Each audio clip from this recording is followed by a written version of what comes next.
अस्सलाम वालेकुम नाज़रीन, आप देख रहे हैं प्रोग्राम सिटी एट 10। मैं हूं आपके साथ आपकी मेज़बान रमशा कंवल। हमारा और आपका साथ होगा सुबह 10 बजे से लेकर 12 बजे तक। और आज हम देख रहे हैं कि हमारे पास जो है वो डिफरेंट स्टोरीज़ पर तो हम बात करते ही हैं, लेकिन सबसे पहले आज हमारे साथ एक ऐसा टैलेंट मौजूद है जो हम कहते हैं ना कि पाकिस्तान टैलेंट से भरपूर है। बस मौके मिलने की बात है तो हर जगह पर हर फील्ड में लोग अपना अपना रोल प्ले कर रहे हैं, और लेकिन उनको हाईलाइट करने की ज़रूरत है, उनको नज़र आने की ज़रूरत है, उनको बढ़ावा देने की ज़रूरत है, ताकि जो एनर्जी है, जाके जो मोराल है वो बूस्ट अप हो जाए। तो आज हमारे साथ एक किक बॉक्सर मौजूद हैं और उनका नाम आगा करीम है। वेलकम करती हूँ मैं आगा साहब आपको शो में। अस्सलाम वालेकुम, कैसे हैं आप? ठीक हैं अल्हम्दुलिल्लाह। आप इतने सारे जो मेडल्स देख रहे हैं, आपके साथ बहुत सारे तमगे हैं, तो आप 2 टाइम्स जो है वो नेशनल चैम्पियन हैं। उसके अलावा आपने जो है वो काफ़ी सारी और कराची चैम्पियनशिप, सिंध चैम्पियनशिप और डिफरेंट जगहों के भी नाम है आपका, थाई चैम्पियनशिप एंड ऑल। तो आप खुद भी उसके बारे में बताइएगा। और आपने गोल्ड मेडल भी हासिल किया है MMA इंटरनेशनल चैम्पियनशिप में। तो ये बहुत सारे तमगे और सहरे आपके सर सजे हुए हैं, उनके बारे में हमें ज़रा बताइएगा आगा। सबसे पहले तो ये किक बॉक्सिंग क्या है? किक बॉक्सिंग देखो, लोग कहते हैं लड़ाई है, मगर ये लड़ाई झगड़ा नहीं है। किक बॉक्सिंग जो उसका मकसद है वो बर्दाश्त, सब्र है। अगर हम एक चीज़ सीखते हैं तो उसको बाहर आजमाते नहीं है विदाउट रिंग, उसको सिर्फ हम रिंग में यूज़ करते हैं, बाहर यूज़ नहीं करते। तो सबसे पहले हमें इसकी तालीम दी जाती है कि बॉक्सिंग आप सीखो, इसको सीखो सिर्फ रिंग के अंदर, मगर आप इसको यूज़ नहीं करो। तो जब बेसिकली सबसे पहले मेरा नाम आगा कलीम है और मेरा ताल्लुक जो है वो कोयटा से है, करबला से। तो 10 साल पहले मैं कराची आया था काम इसलिए मैं सिर्फ तो होटल में काम करता रहा। तो जब मैं 5 साल पहले एक क्लब गया एकेडमी के ना, तो वहाँ उस्ताद बैठे हुए, मैंने कहा 3-4 दिन वहाँ गया। सारे कहा 3-4 दिन से आप यहाँ रहो, एडमिशन चाहिए, कुछ मुझे बताओ। मैंने कहा सर एडमिशन चाहिए मगर मेरे पास फीस नहीं है, क्योंकि मैं होटल में भी काम करता हूँ 12 घंटे, फिर यहाँ आता हूँ, टाइम भी नहीं मिलता और फीस भी नहीं मेरे पास। सर ने कहा इतनी सी बात है? मैंने कहा जी। सर ने कहा बेफिक्र रहे, आप आएँ ट्रेनिंग करें, बस आप मुझे इतनी खुशी होगी। मैंने ट्रेनिंग की सिर्फ 4 दिन हुए। सर ने कहा फाइट करोगे? जब आपको सर बोले फाइट करोगे तो अगर बंदे को आता भी ना तभी करेगा। तो मैंने कहा सर मैं रेडी हूँ फाइट के लिए। मैंने फाइट की, 4 दिन बाद पहली फाइट थी, मेरे फाइट हार गया। उसके बाद मुझे दोबारा मौका मिला सिंध वर्सेस बलूचिस्तान। अल्हम्दुलिल्लाह उसी बंदे को दोबारा मैंने हराया और एक बार फिर जो है मैंने फाइट विन की। फिर चलते चलते मैंने 6 टाइम आज सिंध चैम्पियनशिप विन की है, 6 टाइम आल Karachi, 2 time ट्वाई championship, 2 time national championship जो फर्स्ट टाइम कराची में हुई, उसके बाद लाहौर में हुई थी, अल्हम्दुलिल्लाह वो विन की। ये सब चैम्पियनशिप विन करने के बाद मुझे मौका मिला कजाकिस्तान के शहर कराकंदा के लिए। तो मैंने ये सोचा कि ज़ाहिर सी बात है आपको मौका मिले तो टिकट वो फ्री मिलेगा। तो जब उन्होंने कहा नहीं कि टिकट आपको खुद परचेज करनी है और उसके बाद जो है आपको सब कुछ वीज़ा भी खुद पर खुद अपने पैसों से लेना है, तो यहाँ पे थोड़ा मैं परेशान हुआ। मैंने कहा जब आप 12 घंटे होटल के चाय होटल में काम करते हो, 25,000 की सैलरी है, उसमें आप वीज़ा लगाओगे, उसमें अपनी डाइट लोगे, उसमें अपनी फीस अदा करोगे, क्या आप 25,000 में आप बाहर जाओगे? 25,000 में वीज़ा भी नहीं लगता है, कम से कम 50,000 उसको वीज़ा लगता है कजाकिस्तान का, ठीक है, अगर आप जाते हो। तो मैंने कहा मैंने हिम्मत हार दी, मैंने कहा यार मुश्किल है, मैं नहीं जा पाऊँगा। तो इस दौरान एहसन अहमद भाई फ्रॉम USA जिन्होंने मेरी हेल्प की, और अल्हम्दुलिल्लाह मैं जब मैं कजाकिस्तान पहुँचा तो वहाँ मैंने 20 सेकंड में, सिर्फ 20 सेकंड में I was the first Pakistani कि उन्होंने पाकिस्तान को रिप्रेजेंट किया। 20 सेकंड में मैंने अल्हम्दुलिल्लाह जो मेरा ओपोनेंट था किर्गिस्तानी, उसको मैंने नॉकआउट किया, एक बेल्ट और एक मेडल पाकिस्तान के नाम के अल्हम्दुलिल्लाह गोल्ड मेडल। और 20 सेकंड तो 20 सेकंड होते, तो मतलब ये सब मेरी माँ बाप की दुआएं थी, उस्ताद की दुआएं थी और अल्लाह ने हिम्मत दी, मैंने अल्हम्दुलिल्लाह परफॉर्म किया उसको।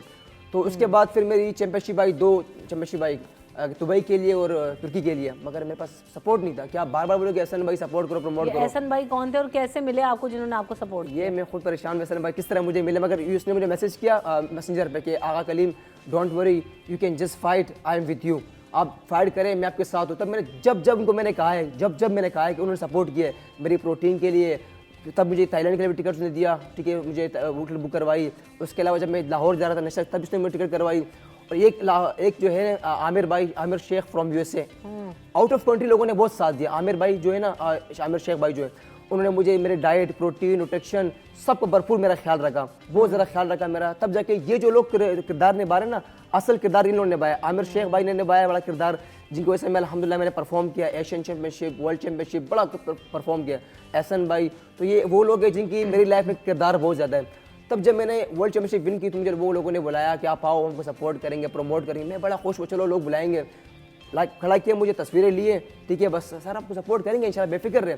दोबारा कॉल करता हूँ, बोलते सर माजरत हमने बात की थी मगर कोई रिस्पॉन्स नहीं मिल रहा है। तो इस तरह के लोग मुझे बहुत सारे मिले जिन्होंने तस्वीर ली मेरे साथ, अपनी प्रमोशन करवा दिया मगर मुझे छोड़ दिया। मगर मैंने हिम्मत नहीं हारनी, अल्लाह मेरे साथ है, स्ट्रगल करना है। और एक बार फिर जो है मैं थाईलैंड में कुक जा रहा हूँ वर्ल्ड चैंपियनशिप के लिए, जो मार्च में हो रही है, 12 से लेकर 20 मार्च तक हो रही है। इसमें भरपूर सपोर्ट किए मुझे जो एवन कंपनी के मैंने वो है CVO है सलीम कारसाज, जो दुबई में इस वक्त मौजूद है, बड़ा सपोर्ट कर रहे हैं, मुझे प्रमोट कर रहे हैं। और आमिर शेख भाई बहुत सपोर्ट कर रहे हैं, प्रमोट कर रहे हैं। एहसन अहमद भाई, ये 3 लोग जो है ना इस वक्त मेन किरदार बहुत ज़्यादा है। अगर मैं सेलिब्रिटीज़ की बात करूँ तो जिसमें अली जफ़र ने बहुत किरदार निभाया, बहुत ज़्यादा किरदार निभाया। मुझे अभी रिसेंटली कराची आया हुआ था, इनका इवेंट था, तो बाकायदा उन्होंने खुद मुझे मैसेज किया कि बी माई गेस्ट। यार आपको एक स्टार बोले कि बी माई गेस्ट, तो मेरे लिए बड़ी फ़ख्र की बात थी। अच्छा, ये बात है ना कि देखें, हम ये समझ रहे होते हैं कि सेलिब्रिटी या स्टार्स जो हैं, जो टीवी पर आ रहे हैं, गा रहे हैं, बात कर रहे हैं, ड्रामाज में आ रहे हैं, सिर्फ वो है नहीं, असल स्टार्स तो ये भी वो भी हैं यकीनन। सभी रिस्पेक्टेबल हैं, अपनी अपनी फील्ड्स के अंदर काम कर रहे हैं और इज़्ज़त कमाने में, नाम कमाने में वक्त लगता है।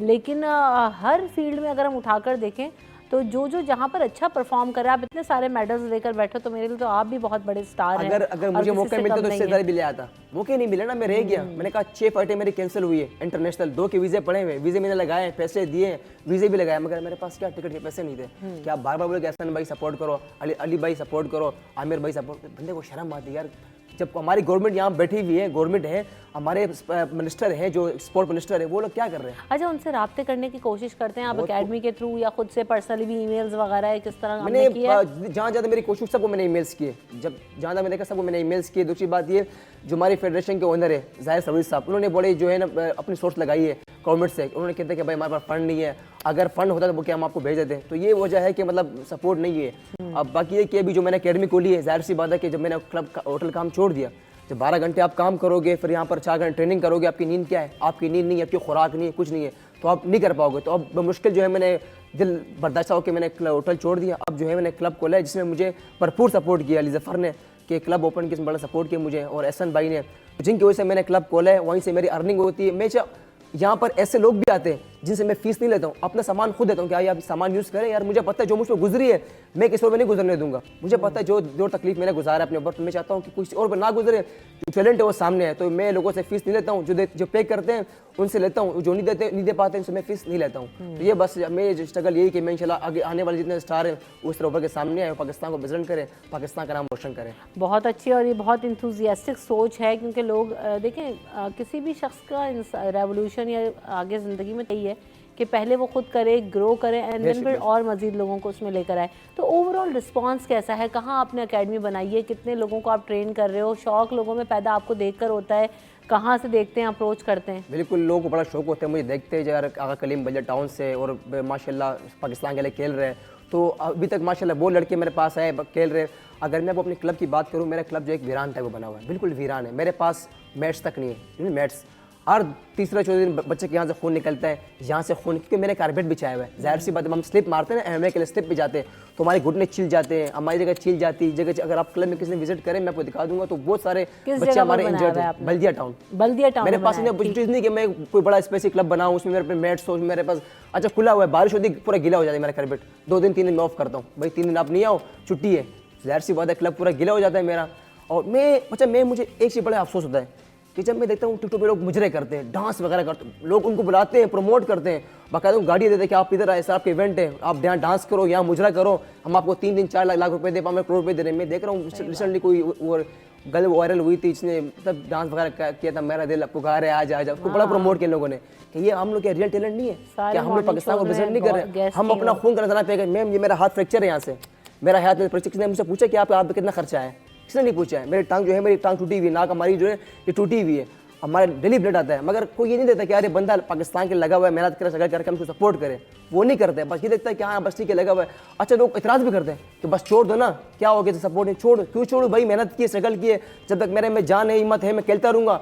सपोर्ट करने वाले हैं, करते रहेंगे। एहसन भाई जैसे लोग हैं, आमिर भाई से लोग हैं, अली भाई से लोग हैं। फरिश्तों के साथ जोड़ दिया कि जिनके साथ आप मुंसलिक हो गए, और उन्होंने, मैंने इसलिए सवाल किया था कि कौन है ये एहसन भाई, कहाँ से मिल गया, अली जफ़र साहब ने आपको देखा और जो है चले वो सपोर्ट किया, बहुत अच्छी बात है। मैं तो कहती हूँ स्टार्स भी सामने आएँ और ज़्यादा लोगों को सपोर्ट करें, और बहुत सारा ऐसा टैलेंट मौजूद है जिसको, लेकिन हाँ हुकूमती सतह पर ही कहाँ जाते हैं हमारे बजट से। स्पोर्ट्स मिनिस्ट्री एक बड़ा और ख़ासा बजट रखती है, लेकिन कहाँ जाते हैं। मैं तो जिस भी स्टार को यहाँ पर देख रही होती हूँ, पहले भी हमने कई लोगों को मधु किया, उनका भी ये कहना था कि टिकट की वजह से वो नहीं जा पाए। टिकट्स इतने महंगे हैं कि हम नहीं जा पाते। अगर मैं भी थाईलैंड जा रहा हूँ, टिकट्स का पड़ रहे हैं मुझे 2,60,000 का पड़ रहा है। 2 लाख का टिकट सही है, फिर आप वहाँ पर 10 दिन रहोगे, रिहाइश है, खाना पीना है, ठीक है, उसके बाद फिर आपकी आना जाना, जो उसको क्लब तक जाना, वापसी आना, फ्लाइट तक, तो मुसलसल 10 दिन से फाइट है, 10 दिन सिर्फ फाइट है हमारी मुसलसल।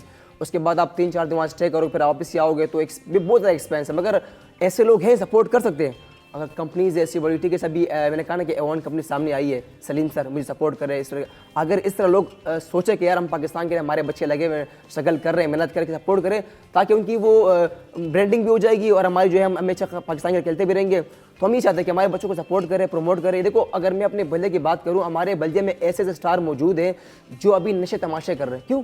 सपोर्ट नहीं मिल रहा है। बोले यार कब तक खेलेंगे, बोले छोड़ो यार फजूल यहाँ खेलना, दिल हिम्मत हार जाता है। मगर मैंने अभी तक हिम्मत नहीं आ रही, लगा हूँ, स्ट्रगल कर रहा हूँ, मेहनत कर रहा हूँ, कि मुझे पता है कुछ लोग मेरे साथ जुड़े हुए हैं एज अ फ्रेंड, भाई की तरह, बहुत प्यार मोहब्बत करते हैं कि भाई लगा रहो, अगर गवर्नमेंट सपोर्ट नहीं करी, हम आपको सपोर्ट कर रहे हैं, फिर मुझे क्या जरूरत है किसी पीछे मुड़ के देखने की। तो ये चीज़ है, ये मोटिवेशन तो ज़रूर चाहिए। और दूसरी बात ये आपने कहा ना कि बल्दिया है, लियारी है, औरंगी टाउन है, कोरंगी है, कितनी जगहों पर हम देखते हैं कि कितना टैलेंट मौजूद है। लोग बहुत कुछ करना चाहते हैं लेकिन सिर्फ वसाइल ना होने की वजह से नहीं कर पाते। एक और चीज़ बहुत ज़्यादा ज़रूरी है कि हम लोग, हमारी जो नई नस्ल है नशे में लग रही है, उसको हर जगह पर जो है वो नशा आम है, जो है छीना छपटी, स्ट्रीट क्राइम्स, इन सब चीज़ों में लोग जा रहे हैं। उसकी वजह यही है कि आपने डिफरेंट एक्टिविटीज़ में उनको नहीं डाला, और जो कर भी रहा है उसको आप सपोर्ट भी नहीं कर रहे। तो जब तक हर इलाके में, हर मोहल्ले में, करीब में आपके ये क्लब्स और एक्टिविटीज़ नहीं होंगी, ज़रूरी नहीं है आप किक बॉक्सिंग करें, आप कुछ और करें, फुटबॉल खेलें, आप क्रिकेट खेलें, आप जो है वो टेबल टेनिस खेलें, बास्केटबॉल खेलें, कितनी एक्टिविटीज़ हैं, लेकिन हमारे यहाँ है ही नहीं।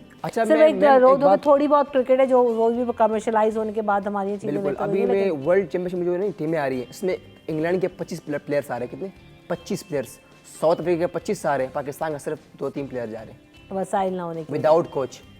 लास्ट टाइम जो मेरी कोचिंग की, पता किसने की है? लास्ट टाइम जो मेरी कोचिंग की इटली ने की है। इटली का कोच पीछे बैठा, वो मेरी कोचिंग कर रहा था, बोला वो भी अंग्रेजी बोल रहा है, मैं बोलूँ गोड गोड लगा हुआ था। तो मतलब वो इतने सपोर्ट कर रहे थे। मेरे पास अपना कोच तक नहीं कि मुझे कोई गार्ड करता, उसके बाद टिकट नहीं था ना, अगर टिकट तो वो जाता, तो इसलिए वो नहीं जा पाया, टिकट नहीं था। तो मैं कह रहा हूँ अगर सपोर्ट मिलती, चाहे हर स्पोर्ट में, नहीं कि सिर्फ किक बॉक्सिंग हो। अब मैं देख रहा हूँ कि क्रिकेटर आप उठा के देखो, एक प्लेयर की माहाना तनख्वाह है 45 लाख 40 लाख, मैच खेलो आपको उसको मिलता है 60-70 लाख। अगर वो 60-70 लाख हमें मिल जाए, उससे हमारा पूरे, मैं कहता हूँ कि हमारे 10-15 इवेंट हो जाए, हमारे 10 से 15 हमारे इवेंट हो जाए विदाउट हमें कोई जरूरत ही नहीं किसी चीज़ की। अगर वो ये थोड़ा फोकस किया जाए ना, आप सारा फोकस आपने डाला हुआ है, क्रिकेट पे डाला हुआ है, क्रिकेट पे फोकस डाला हुआ है, कुछ और भी स्पोर्ट्स है, फुटबॉल भी है, आपके अलावा जिम्नास्टिक है, रेसलिंग है, बैडमिंटन है, बहुत सारे स्पोर्ट्स, थोड़ा इस पर खुदा इस पर फोकस करें ताकि जो बच्चे वो ख़राब ना हो, वो टैलेंट ज़ाया ना हो। अब मुझे लोग ये ख्वाहिश करते हैं कि मैं किसी और मुल्क जाऊँ, वहाँ से फरार हो जाऊँ, उसी के लिए खेलूँ। सबकी माइंड यही बना हुआ है। मैं जिससे पूछता हूँ वहाँ क्या करना चाह रहे हैं, बस एक बार बाहर का मौका मिल जाए ना, उसका आउट ऑफ कंट्री का, मतलब यूरोप साइड पर, हम लोग यहाँ नहीं आएंगे। क्यों नहीं आओगे भाई? सपोर्ट नहीं मिल रहा है। वजह यही ना, सपोर्ट नहीं है। जब आप यहाँ पे भी उनको सपोर्ट देंगे, फैसिलिटीज़ देंगे, तो आपका टैलेंट या आपका ब्रेन ड्रेन नहीं होगा। लेकिन हमारे यहाँ क्योंकि नहीं है तो इसलिए होगा। जाते जाते आगा आप बहुत अच्छा कर रहे हो और बहुत बड़ी मोटिवेशन है। मैं तो आगाज़ ही यहीं से करती, अगर मुझे आपने थोड़ा सा भी बताया होता कि आपने जो है आप चाय के होटल पे काम कर रहे थे और उसके बाद आपने खुद से प्रैक्टिस किया, इतनी चीज़ें की, आपको अच्छा उस्ताद मिले, तो उसके बाद आप ये आज माशाल्लाह इतने सारे मेडल्स लेकर आए हो। क्या कहना चाहते हो इस प्लेटफॉर्म के थ्रू आप? मैं ये कहना चाहता हूँ जो हमारी यंग जनरेशन है, जो हमें देखकर सीख रही है या जो अभी तक लगे हुए स्ट्रगल कर रहे हैं, खुदारा उनको सपोर्ट करे, प्रमोट करे, ताकि कल कोई इस तरह बच्चा ना बोले कि हम यहाँ से बाहर चले जाए। मैं बोलता हूँ, मैं बज़ादा खुद मैं पाकिस्तान के लगा हूँ, चाहे कोई सपोर्ट करे ना करे, आवाम सपोर्ट कर रही है, एहसन भाई सपोर्ट कर रहे हैं, आमिर शेख भाई सपोर्ट कर रहे हैं, अली भाई सपोर्ट करे, इनकी वजह से मैं खेलता रहूँगा, अपने वतन को रिप्रेजेंट करता रहूँगा। तो मैं ये खास तौर पर एडवाइस करूँगा कि हमारी जो गवर्नमेंट है, खुदारा हमारी जो यंग टैलेंट है, उसको ज़ाया ना करे, उनको मौके दे। वो आने वाले वक्त में पाकिस्तान के बहुत बड़े स्टार बनेंगे अपने सामने, और बहुत जगह पर पाकिस्तान के परचम बजे रहेंगे। और इंशाल्लाह जितना मुझसे होगा मैं अपने पाकिस्तान के लिए खेलता रहूँगा और पाकिस्तान में ही रहूँगा और पाकिस्तान का नाम रोशन करता रहूँगा। और आगा ने बहुत अच्छी बातें की, बहुत मोटिवेटिंग। और साथ साथ ये भी ऐड कर लें कि जो हमारे स्टार हैं, सितारे हैं, वो ये सब भी हैं जो इतना टैलेंट रखते हैं, उसको प्रमोट करते हैं और पाकिस्तान का नाम रोशन करते हैं। तो आप पाकिस्तान का फ़ख्र हैं और आप हमारे उभरते हुए सितारे हैं, और आप लोगों से उम्मीद एक पैदा हो जाती है ना कि हाँ, जब ये कर सकते हैं तो हम क्यों नहीं। तो आप इसको एज अ मोटिवेशन लें, और आप जो भी टैलेंट रखते हैं, करने की सलाहियत रखते हैं, तो उसको उभारिए और कीजिए। बैरियर्स आते हैं, मुश्किलें आती हैं, लेकिन इनसे सीखिए कि कोई भी मुश्किल नहीं रहती, आसान होना शुरू हो जाती है जब आप अपनी लाइन पकड़ लेते हैं और उसमें करने की तगोदौर रखते हैं। Thank you so much Agha Karim for coming in the show, और आपने हमें वक्त दिया, आपका शुक्रिया। ब्रेक लेंगे, ब्रेक के बाद हाजिर होंगे।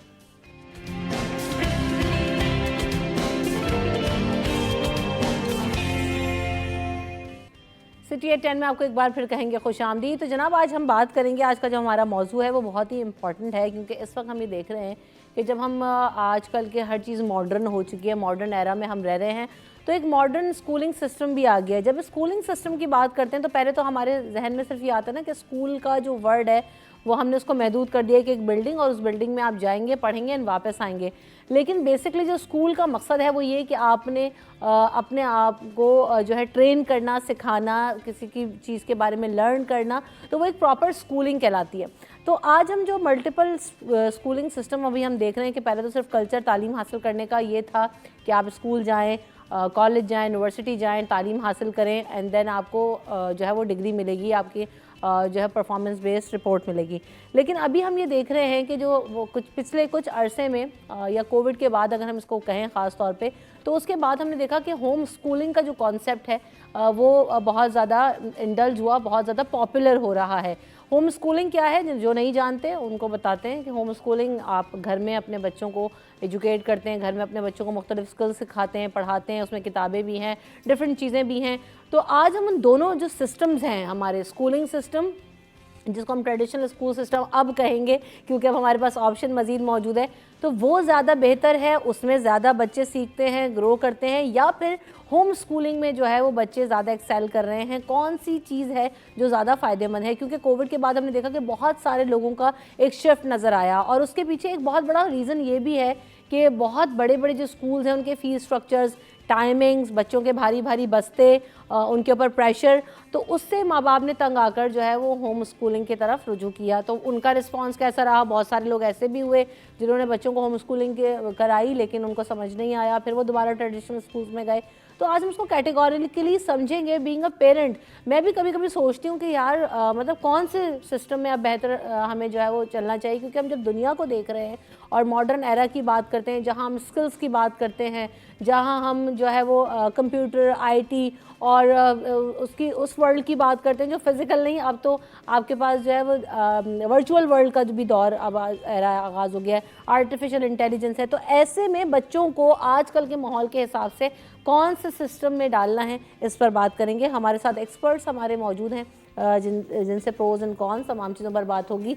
हमारे साथ सबसे पहले मोहम्मद अतहर खान साहब मौजूद हैं, आप बैरिस्टर हैं, मैनेजिंग डायरेक्टर हैं happy palace group of school के। Welcome to the show. अस्सलाम वालेकुम। वालेकुम अस्सलाम। साथ साथ मिसेस सोबिया आमिर भी मौजूद हैं, आप प्रिंसिपल हैं वर्चुअल स्कूलिंग सिस्टम की, और जो है एजुकेशन फील्ड के साथ 19 साल से वाबस्ता हैं। वेलकम टू द शो, आपको भी अस्सलाम वालेकुम। और हमारे साथ सैयद वजाहत अब्बास भी मौजूद हैं, आप CEO हैं लर्निंग पिच के, और प्लेटफॉर्म है ये एक एजुकेशन का, उस हवाले से भी बात होगी।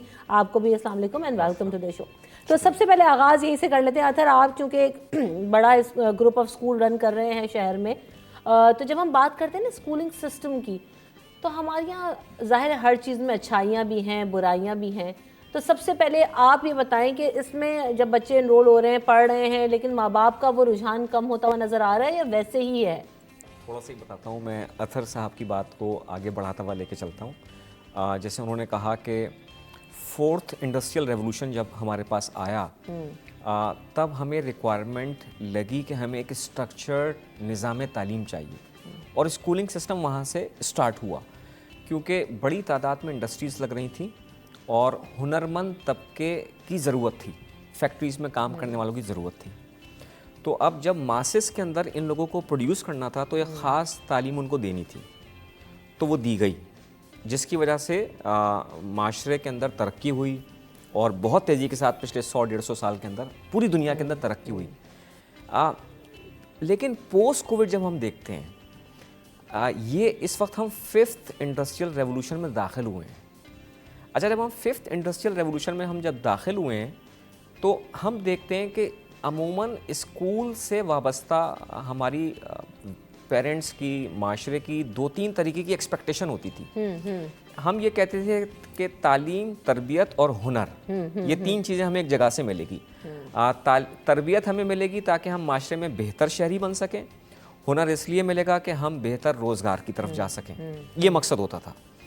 अच्छा, इसकी वजह से एक नाइंसाफ़ी ये होती थी कि वो तबका के जिसके पास स्कूल की सहूलत होती थी वो तो फिर भी हुनर हासिल कर लेता था, लेकिन पाकिस्तान दुनिया के उन मुल्कों के अंदर है कि जहाँ दुनिया में सबसे बड़ी तनासुब है आउट ऑफ स्कूल चिल्ड्रन का। तो अब एक बहुत बड़ी तादाद है कि जिसके पास स्कूल की रसाई नहीं है तो उसको हुनर नहीं मिलता। तो शहर के एक ख़ास तबका तो स्कूल में जाएगा और हुनर हासिल करके आगे निकल जाएगा। तालीम तरबियत की भी बात नहीं हो रही है, हुनर की बात हो रही है। और बहुत बड़ा तबका जो स्कूल तक रसाई नहीं लेता वो नहीं जा पाता। पोस्ट कोविड मैं समझता हूँ कि अब जो अगले 20 साल के अंदर स्कूलिंग सिस्टम होगा वो बिल्कुल चेंज हो जाएगा, ये मेरा ख्याल है। मैं उसकी वजह आपको बताता हूँ कि इस वक्त हुनर जो है वो डिवोर्स हो चुका है स्कूल से। क्यों? क्योंकि हम ये देख रहे हैं कि बच्चे जो हैं वो ऑनलाइन प्लेटफॉर्म के ज़रिए उनके जो रुझानात हैं वो इतने ज़्यादा उस तरफ जा चुके हैं कि वो ये जानते हैं कि वो स्कूल के बगैर भी कुछ ऑनलाइन कोर्सेज करके, या स्कूल ना कहूँ मैं, यूनिवर्सिटीज़ कह लूँ, कॉलेजेस कह लूँ, उसके बगैर भी वो बहुत ज़्यादा कमा सकते हैं बरक्स उसके मुकाबले में कि जो इस वक्त यूनिवर्सिटी का ग्रेजुएट कमा रहा है। तो हमारे माशरे में जब ये इस वक्त ये चीज़ हो रही है तो अगर आप इस वक्त स्कूल में जाएं और 6ठी जमात में, 7वीं जमात में, 8वीं जमात में बच्चों से जाके पूछें कि आप क्या बनना चाहते हैं, तो आपको मेजॉरिटी बच्चा ये बोलता मिलेगा कि यूट्यूब से पैसा कमा सकता हूँ, मैं हैकिंग कर सकता हूँ, और हो रहा है और वो देख रहे हैं। अच्छा, दूसरी तरफ दुनिया की जितनी बड़ी कंपनीज़ हैं उन तमाम ने अपनी शर्त तालीम के हवाले से ख़त्म कर दी है। उन्होंने ये कह दिया कि हमें डिग्रीज़ नहीं चाहिए, अगर आप हुनरमंद हैं हमारे पास आ जाएं। अच्छा, हुनर हासिल करने के लिए इंटरनेट मौजूद है, आप कोर्सेज करें, आप चीज़ें करें और आप हासिल कर लें। तो स्कूल जो पहले प्री कोविड इस बात की ज़मानत देता था कि इंडस्ट्री के अंदर उसको एक ग्रेजुएट चाहिए, अब वो शर्त ख़त्म हो रही है आहिस्ता आहिस्ता, उसको हुनर चाहिए, हुनरमंद चाहिए। लेकिन वजह यहाँ मैं आपको इस बात से बिल्कुल, शायद आप लोग भी उससे अग्री करेंगे मेरी बात से, कि एक चीज़ ये है कि हमने बहुत कैटेगोरिकली ये बातें हम बार बार सुन रहे हैं इंटरनेट पर भी कि डिग्री की अहमियत नहीं है, डिग्री नहीं चाहिए, डिग्री की कोई वैल्यू नहीं है। अगर एक शेफ़ भी एक खाना बनाता है, आप मुझे रखवा दें किसी जगह में 20 साल से मैं कहूँ मैं खाना बना रही हूँ और आप मुझे किसी अच्छे होटल में एज अ मास्टर शेफ़ रखवा दें, नॉट पॉसिबल।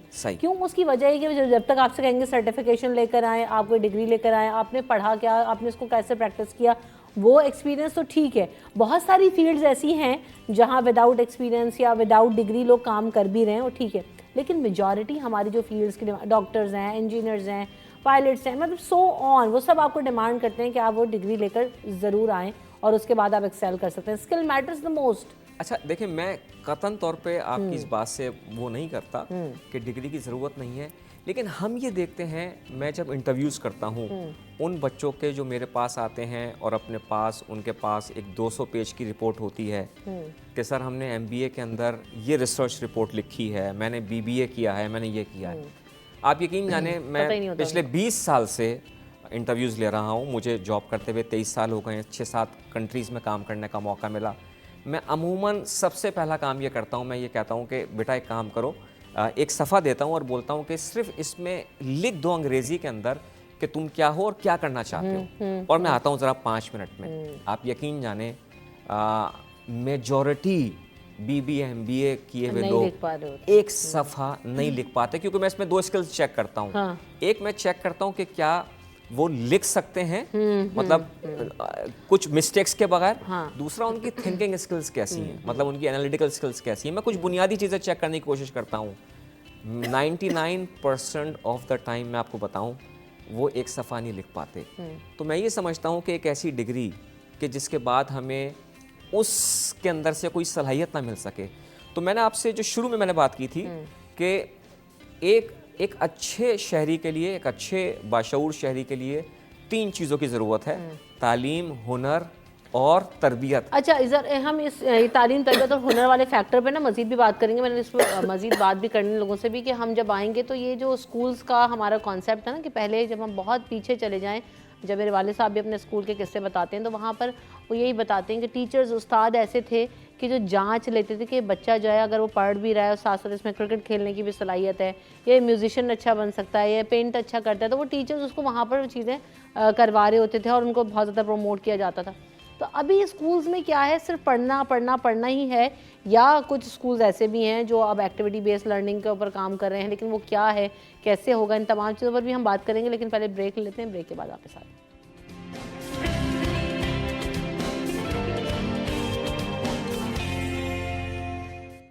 सिटी एट 10 में आपको एक बार फिर कहेंगे खुशामदीद। छोड़कर आपको गए थे बात इस बात से कि तालीम तरबियत और हुनर्स जो हमारे ट्रेडिशनल स्कूलिंग सिस्टम है, अक्सर हम ये देख रहे होते हैं कि बच्चों को बहुत कुछ पढ़ाया जा रहा है, बड़े बड़े बैग्स हैं, बच्चों के पास 8-10 किताबें हैं, लेकिन साथ साथ हम स्कूल में, जैसे अभी हमारे शो में 2 दिन पहले एक बच्ची आई वायलिन प्ले करती है, तो जैसे जो वजाहत बात करें कि उस बच्ची से जब मैंने पूछा कि ये आप वायलिन स्कूल में सीखा, आपने घर से सीखा, कोई घर में म्यूजिशियन है, तो उस बच्ची ने मुझे जवाब दिया कि नहीं, ये जो मैं वायलिन प्ले कर रही हूँ, मैं यूट्यूब पे जो वीडियोस देखती थी उसमें मैं वायलिन रिलेटेड वीडियोस ज़्यादा देखती थी, तो मुझे इंटरेस्ट पैदा हुआ एंड देन मैंने किया एंड देन सो ऑन। बहुत सारी ऐसी मिसालें शोज़ में आते रहते हैं बच्चे जो अब डिफरेंट प्लेटफॉर्म्स पे चीज़ें देख रहे हैं और उनको पता लगता है कि हाँ मेरा इंटरेस्ट ये है। कार्टूनिस्ट बच्चे बन रहे हैं, आर्ट्स कर रहे हैं, म्यूज़िक सीख रहे हैं, तो वो इधर इस डिजिटल मीडियम से सीख रहे हैं। Why not in school? School में बच्चा जा रहा है, वो 10 पीरियड अटेंड कर रहा है, 8 पीरियड अटेंड कर रहा है एंड देन उसमें वही कॉपी पे भरे चले जा रहा है एंड देन वापस आ रहा है, एग्ज़ाम की तैयारी कर रहा है, फिर वो रट रहा है। रट के मैंने बच्चों को पहाड़ों के साथ थ्योरम्स, अभी थोड़े दिन पहले हमने ये बात की, थ्योरम्स रटते हुए देखा पेपर में। मैं खुद जब मैंने एग्जाम दिया तो थ्योरम समझ तो कुछ आता नहीं था, तो बस मैं कहा ये किसी तरह लिखाना है। तो लाइक कॉन्सेप्चुअल लर्निंग जो है ना वो बहुत पीछे रह गई है स्कूल में, मुझे ऐसा लगता है। मैं पर्टिकुलरली आपके स्कूल की बात नहीं करूँगी, किसी को इंडिविजुअली टारगेट नहीं मेरे करने का मकसद, लेकिन ये ऐसा है हमारे सिस्टम के अंदर। See representing my own school, हम लोग होलिस्टिक डेवलपमेंट में फोकस रखते हैं और from a very young age activity based learning हमारे करिकुलम का एक मेथड है।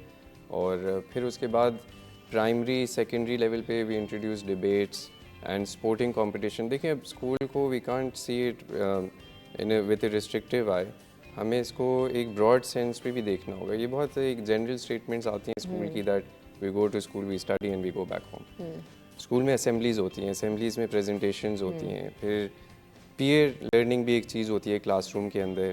फिर उसके बाद आर्ट्स और म्यूज़िक के भी मॉड्यूल्स होते हैं, जैसे हमारे स्कूल में डिजिटल लिटरेसी प्रोग्राम है, फाइनेंशियल लिटरेसी प्रोग्राम है, एथिक्स का मॉड्यूल है जो कि तरबियत के एस्पेक्ट को देखता है।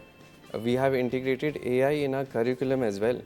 सो जो अगर आप दोनों चीज़ों को कंपेयर करें, होम बेस्ड स्कूलिंग सिस्टम और एक स्कूल सिस्टम को, तो you can see the clear difference कि जी इंटरपर्सनल स्किल्स या होलिस्टिक डेवलपमेंट आपकी बेहतर सिर्फ स्कूल सिस्टम में हो सकती है। येस, अगर होम बेस्ड स्कूलिंग सिस्टम में if you can provide that discipline, that structure, peer learning, that confidence जो कि स्कूल्स में इंस्टिल किया जाता है। हमारी एक मेथडोलॉजी है, सोक्रेटिक मेथडोलॉजी, जिसमें हम बच्चों को बोलते हैं सवाल पूछो और उसका फिर टीचर्स को वी ट्रेन अलॉट। अच्छा, teachers are not also redundant, they keep on training as well, they keep on working on their research as well. Parents की, when we talk about home based schooling system, parents की knowledge भी is very limited, they're not experts in those specific fields. हाँ, maths में अच्छा हो सकता है एक पेरेंट, लेकिन ज़रूरी नहीं है कि वो साइंस में भी अच्छा हो, ज़रूरी नहीं है कि उसकी इंग्लिश बहुत अच्छी हो या उर्दू में उसकी कमांड हो। सो हमें सारे सब्जेक्ट्स को साथ लेके चलना होता है and since we keep on training our teachers as well, ये एक बहुत एक बड़ा एडेड एडवांटेज है स्कूल्स के पास in inculcating that new knowledge जिसकी ज़रूरत है, which also integrates all those professions जिनकी अभी my learned friend was speaking about. वो भी हमारे स्कूल के अंदर आफ्टर स्कूल क्लासेस के अंदर we're telling them कि how digital businesses are important. अब ये अथर वही वाली बात है ना कि आप ये जो चीज़ कह रहे हो कि हमने न्यू चीज़ें या उनको ऐड किया है, करिकुलम्स के साथ में मिलाया है, लेकिन ये बहुत सिलेक्टिव स्कूल्स कर रहे हैं और जो स्कूल्स कर रहे हैं वो टॉप नॉच स्कूल्स हैं कराची के। वो आप चीज़ होंगे, एक आधा कोई स्कूल होगा, आपके स्कूल का ग्रुप मिला दिया और 1-2 स्कूल्स और हैं, बीकन हाउस वगैरह जो कर रहे होंगे, लेकिन उनका जो फ़ी स्ट्रक्चर है वो अफोर्डेबल नहीं है तमाम लोगों के लिए, तमाम बच्चों के लिए। हम यहाँ मास्टर्स की बात कर रहे हैं, वो एलीट्स तो कर सकते हैं, वो बहुत कम तबका तो कर सकता है, लेकिन एक आम बंदा अगर उसने 4 बच्चे या 3 बच्चे पढ़ाने हैं तो वो अफोर्ड नहीं कर सकता। अफोर्डेबिलिटी का इशू है, जिस पे लोग कहते हैं कि फिर वही कॉमन स्कूलिंग सिस्टम में डालो और बस वो बच्चा पढ़ के निकल जाए और डिग्री ले ले और बस कमाने लग जाए। ये है अब शॉर्ट्समैन। I agree with you. Fee structure ने बहुत जना मारियाँ मुतासर किया हुआ है। I completely agree with you, but again parents हमेशा कॉम्प्लीमेंट करते हैं स्कूल्स को भी। So even if they're going to a low fee structure school जहाँ पे इतनी सारी रिसोर्सेज नहीं है, yes take advantage from the schools कि जी बच्चे का कॉन्फिडेंस बेहतर होगा, बच्चे की इंटरपर्सनल स्किल्स अच्छी होंगी, सोशल स्किल्स बेहतर होंगी, क्रिटिकल एनालिसिस बेहतर होगी। जब वो एक रिस्ट्रिक्टिव अप्रोच से दुनिया को नहीं देख रहा होगा, वो डिफरेंट उसके पास ओपिनियंस आ रहे होंगे अपने फ्रेंड्स से, अपनी टीचर्स से, अपने स्कूल के एक इकोसिस्टम से।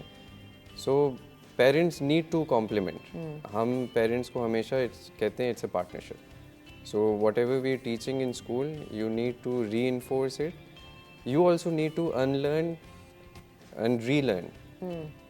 आपको जो भी पिछले जनरेशन के जितने भी प्रॉब्लम्स थे, चैलेंजेस थे, वो हमारे अब नहीं है। वो प्रॉब्लम्स और चैलेंजेस हमारे चेंज हो गए हैं, तो उसके सोल्यूशंस भी अब बदल गए हैं।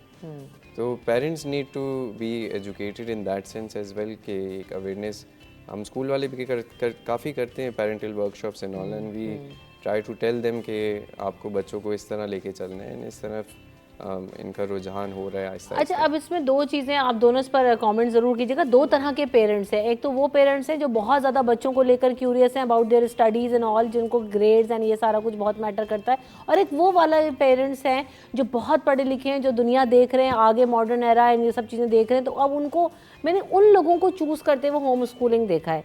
किसी ऐसे बंदे को होम स्कूलिंग कराते हुए अनफॉर्चुनेटली मुझे कहना पड़ा कि नहीं देखा कि जिसने फाइनेंशियल इश्यूज़ की वजह से जो है वो होम स्कूलिंग को चूज़ किया हो। लोग अब हाईली पेड ट्यूटर्स भी रख रहे हैं, ऑनलाइन भी उनको इंडल्ज करा रहे हैं, बाहर से भी उनको ट्यूटर्स हायर करके दे रहे हैं। तो वालिदैन तो ये चाह रहे हैं कि बच्चा अच्छे से अच्छा पढ़े, और दोनों तरह के वालिदैन ये चाह रहे हैं। लेकिन देन अगेन कि कुछ सिस्टम्स में जाने के बाद हमारे शायद ऐसा हो रहा है कि वो बच्चों जो है वो कॉम्पीट नहीं कर पाते, या जो है ना वो बस रट के तो निकल जाते हैं। आप ये जो बात अभी वजाहत कह रहे थे, अब बहुत सारे बच्चों को उठाकर देखें तो इंडियन उन्होंने रिपोर्ट में लिखा क्या उस 20 सफ़े की उन्हें ये भी नहीं पता होता। और अभी गूगल के आने के बाद तो और ही सब कुछ इतना आसान हो गया कि उठाओ और कॉपी पेस्ट करो एंड देन फिनिश। हमारे ज़माने में तो ये था कि वो पहाड़ों वाला स्केल ही ले जाते थे, तो वो बहुत बड़ी कोई चीटिंग होती थी कि ये ले गए। तो अब ये है कि इतना ईजी एक्सेस है कि हर चीज़, एग्ज़ाम में बैठ के भी मोबाइल आपके पास है, एंड देन बच्चे इतने स्मार्ट और शार्प हैं कि वो कर जाते हैं। तो हमें अपने स्मार्ट जो है टीचिंग सिस्टम के ऊपर नहीं अब आना चाहिए, रादर देन कि हम उनको बोलें कि यार तुम ये 5 सफ़े याद कर आओ, ये 5 सफ़े जिसने लिख लिया उसका A+ है। I 100% agree with that concept, but पहले तो हमें इस माइंडसेट को ज़रा क्लियर करना है कि skills is totally different part of life, और जो बच्चे की हॉबीज़ और इंटरेस्ट है, लाइक यू सेड के बच्चे ने वायलिन सीख लिया यूट्यूब वीडियोस देख के, वो हॉबी एक हम कंसिडर करते हैं। स्कूलिंग सिस्टम में जो जहाँ से हमने पढ़ा है, या जो अब मैं जिस चीज़ को ऑब्जेक्टिव और विजन को लेकर चलती हूँ, वो है empowerment of the kids regarding every aspect of life. Studies के साथ भी आपने अपने आप को कैरी कैसे करना है, again stranger danger concepts, because that is a mere responsibility of a school and parent to educate kids about that. That is one of the part, right? जब आप बच्चे को इस चीज़ में ट्रेन करेंगे कि बेटा आपने किसी को नो कहना है, अगर कोई स्ट्रेंजर आपके पास आ रहा है या कोई रिलेटिव भी आ रहा है, they can not inappropriately touch you, तो क्या होता है कि बच्चे में कॉन्फिडेंस इन्हेंस होता है। कुछ इनडायरेक्ट अप्रोचेस होती हैं जिससे आप बच्चे के अंदर कॉन्फिडेंस रिफ्लेक्ट करवा रहे होते हैं। Then like sir Athar said, most of the time we counsel parents just to make them punctual, not to skip their assemblies. Parent कहते हैं असम्बली हो गई होगी अब हम भेज देते हैं। देखिए, assembly and the form time is very important.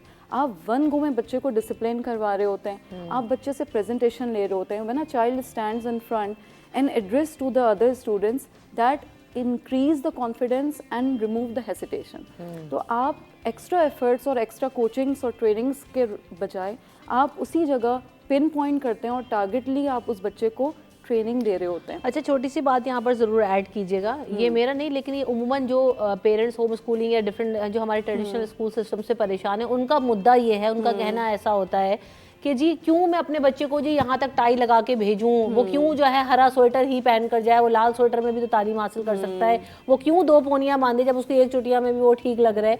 तो मतलब हमारी डिसिप्लिन के नाम पे वो अजियत बना दिया थोड़ा जो है ना बच्चों के लिए। तो आप इसको कैसे करती हैं? मतलब ये लोगों को ये भी चीज़ें मतलब ट्रिगर कर रही है कि भाई बच्चा वैसे भी तो टी शर्ट में भी पढ़ सकता है। अच्छा। और बाहर भी, अच्छा पहले हम ये सब चीज़ें पहले बाहर से नकल करके यहाँ पर लेकर आए, अब बाहर वाले अभी सीख गए, अभी हमें फिर 20 साल चाहिए वहाँ तक दोबारा उसको नकल चोरी करने के लिए भी। तो मतलब अगर नकल ही करना है तो जल्दी कर लें। अच्छा, इसमें भी ये होता है कि विद टाइम हमें बहुत सारी चीज़ों को रिवाइज करना पड़ता है, हमें बहुत सारे एटीट्यूड्स को भी ऑल्टर करना पड़ता है। अब पेरेंट्स उतने टॉलरेंट नहीं हैं और वो बहुत सारे लिवरेजेस और रिलैक्सेशंस डिमांड कर रहे होते हैं। तो उसमें फिर हमारी कोशिश ये होती है, जहाँ मैं एसोसिएटेड हूँ तो वहाँ हम ये करते हैं कि जिस एक्सटेंट पे हम जाके जो स्कूल की पॉलिसी और रेगुलेशंस को डिस्टर्ब नहीं कर रही होती चीज़, तो हम उनको कुछ चीज़ों में रिलैक्सेशन देते हैं, but we make sure this thing कि बाकी चीज़ों के अंदर वो डिसिप्लिन को ही और रूल को फॉलो करें। तो ये चीज़ बिल्कुल आप सही कह रही है, पेरेंट्स आते हैं वो इस चीज़ पे भी डिबेट कर रहे होते हैं कि अभी तो ऐसा है, आज हम ऐसे भेज दें। थिंग इज़ दिस, जिस पे मैं किसी प्लेटफॉर्म पे बड़ा ज़रूरत थी मुझे बात करने की, वो ये है कि अब पेरेंट्स बहुत रिलैक्स हो गए। अब पेरेंट्स के अपनी पेरेंटिंग में जो एक तरबियती अनासर हैं वो ख़त्म होते जा रहे हैं ना वो। और फिर स्कूल तो ऑब्वियसली आप इतने सारे टीम मेंबर्स को लेकर चल रहे होते हैं, how come you are going to bring them on one page to do the character development and corrections of that child जो बच्चा कर रहा है। अगर लेट्स सपोज कि हमें सिखाया गया था कि बड़ों के सामने पाँव हिलाना नहीं है, तमीज़ से बैठना है, नीज़ को ज्वाइन करना है, अब ये कौन सिखा रहा है? हमारे टीचर्स भी आजकल जो हमारे पास कैंडिडेट्स आते हैं उनको भी ये बेसिक मैनर्स नहीं होते कि जब वो इंटरव्यू के बाद जा रहे होते हैं तो वो चेयर को पुश बैक नहीं करते, ऐसे ही छोड़ के जाते हैं। ये बेसिक एटिकेट्स होते हैं, जब आप कहीं इंटरव्यू देने जाते हैं तो इन चीज़ों को बड़ा नोटिस किया जाता है। इसी तरीके से पेरेंट्स उस चीज़ में बड़े रिलैक्स होते जा रहे हैं। जब पेरेंट्स रिलैक्स हो रहे हैं ऑटोमेटिकली सब इस चीज़ से एग्री करेंगे कि वो रिफ्लेक्शन बच्चों में आ रहा है। अच्छा, एक और चीज़ है, अभी आपने जब ये बातें की ना कि बेसिक एथिक्स, बेसिक एटिकेट्स, पढ़ने लिखने की भी बात, जो डिग्री वाली बात आई थी, स्कूल्स में क्या भी है, इंटर पास भी पढ़ा रहा है एक पर्टिकुलर बहुत बड़े ग्रुप्स में तो यकीनन बैचलर्स और वो मास्टर्स लेवल के टीचर्स हैं और हम देखते भी हैं कि अच्छे टीचर्स पढ़ा रहे हैं, लेकिन एक जेनेरिक आइडिया।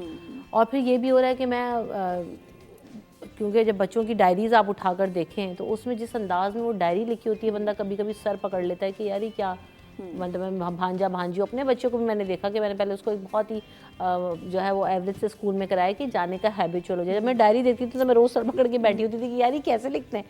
तो मतलब बेसिक उनको जब एक वो राइटिंग स्किल ही नहीं है, एक नीट राइटिंग ही नहीं है, उनको बेसिक अंग्रेज़ी भी नहीं आती, बेसिक उर्दू भी नहीं लिखना आ रही है, तो बच्चों को कैसे ट्रेन करेंगे? तो इसलिए ऐसा मुझे लगता है कि आप फिर जिसको बच्चे को कोई भी आप अपना ट्यूटर होम स्कूलिंग के लिए रखोगे तो आप उसको पहले देखोगे ना, जैसे भी वजाहत ने भी कहा कि आप पहले देखोगे तो यार ये करता क्या है सफ़े पे लिख के। तो मेरे ख्याल से फिर वो इसलिए चूज़ी पेरेंट्स हो रहे हैं। देखिए, ये रिस्पॉन्सिबिलिटी फिर स्कूल हेड्स के ऊपर आती है।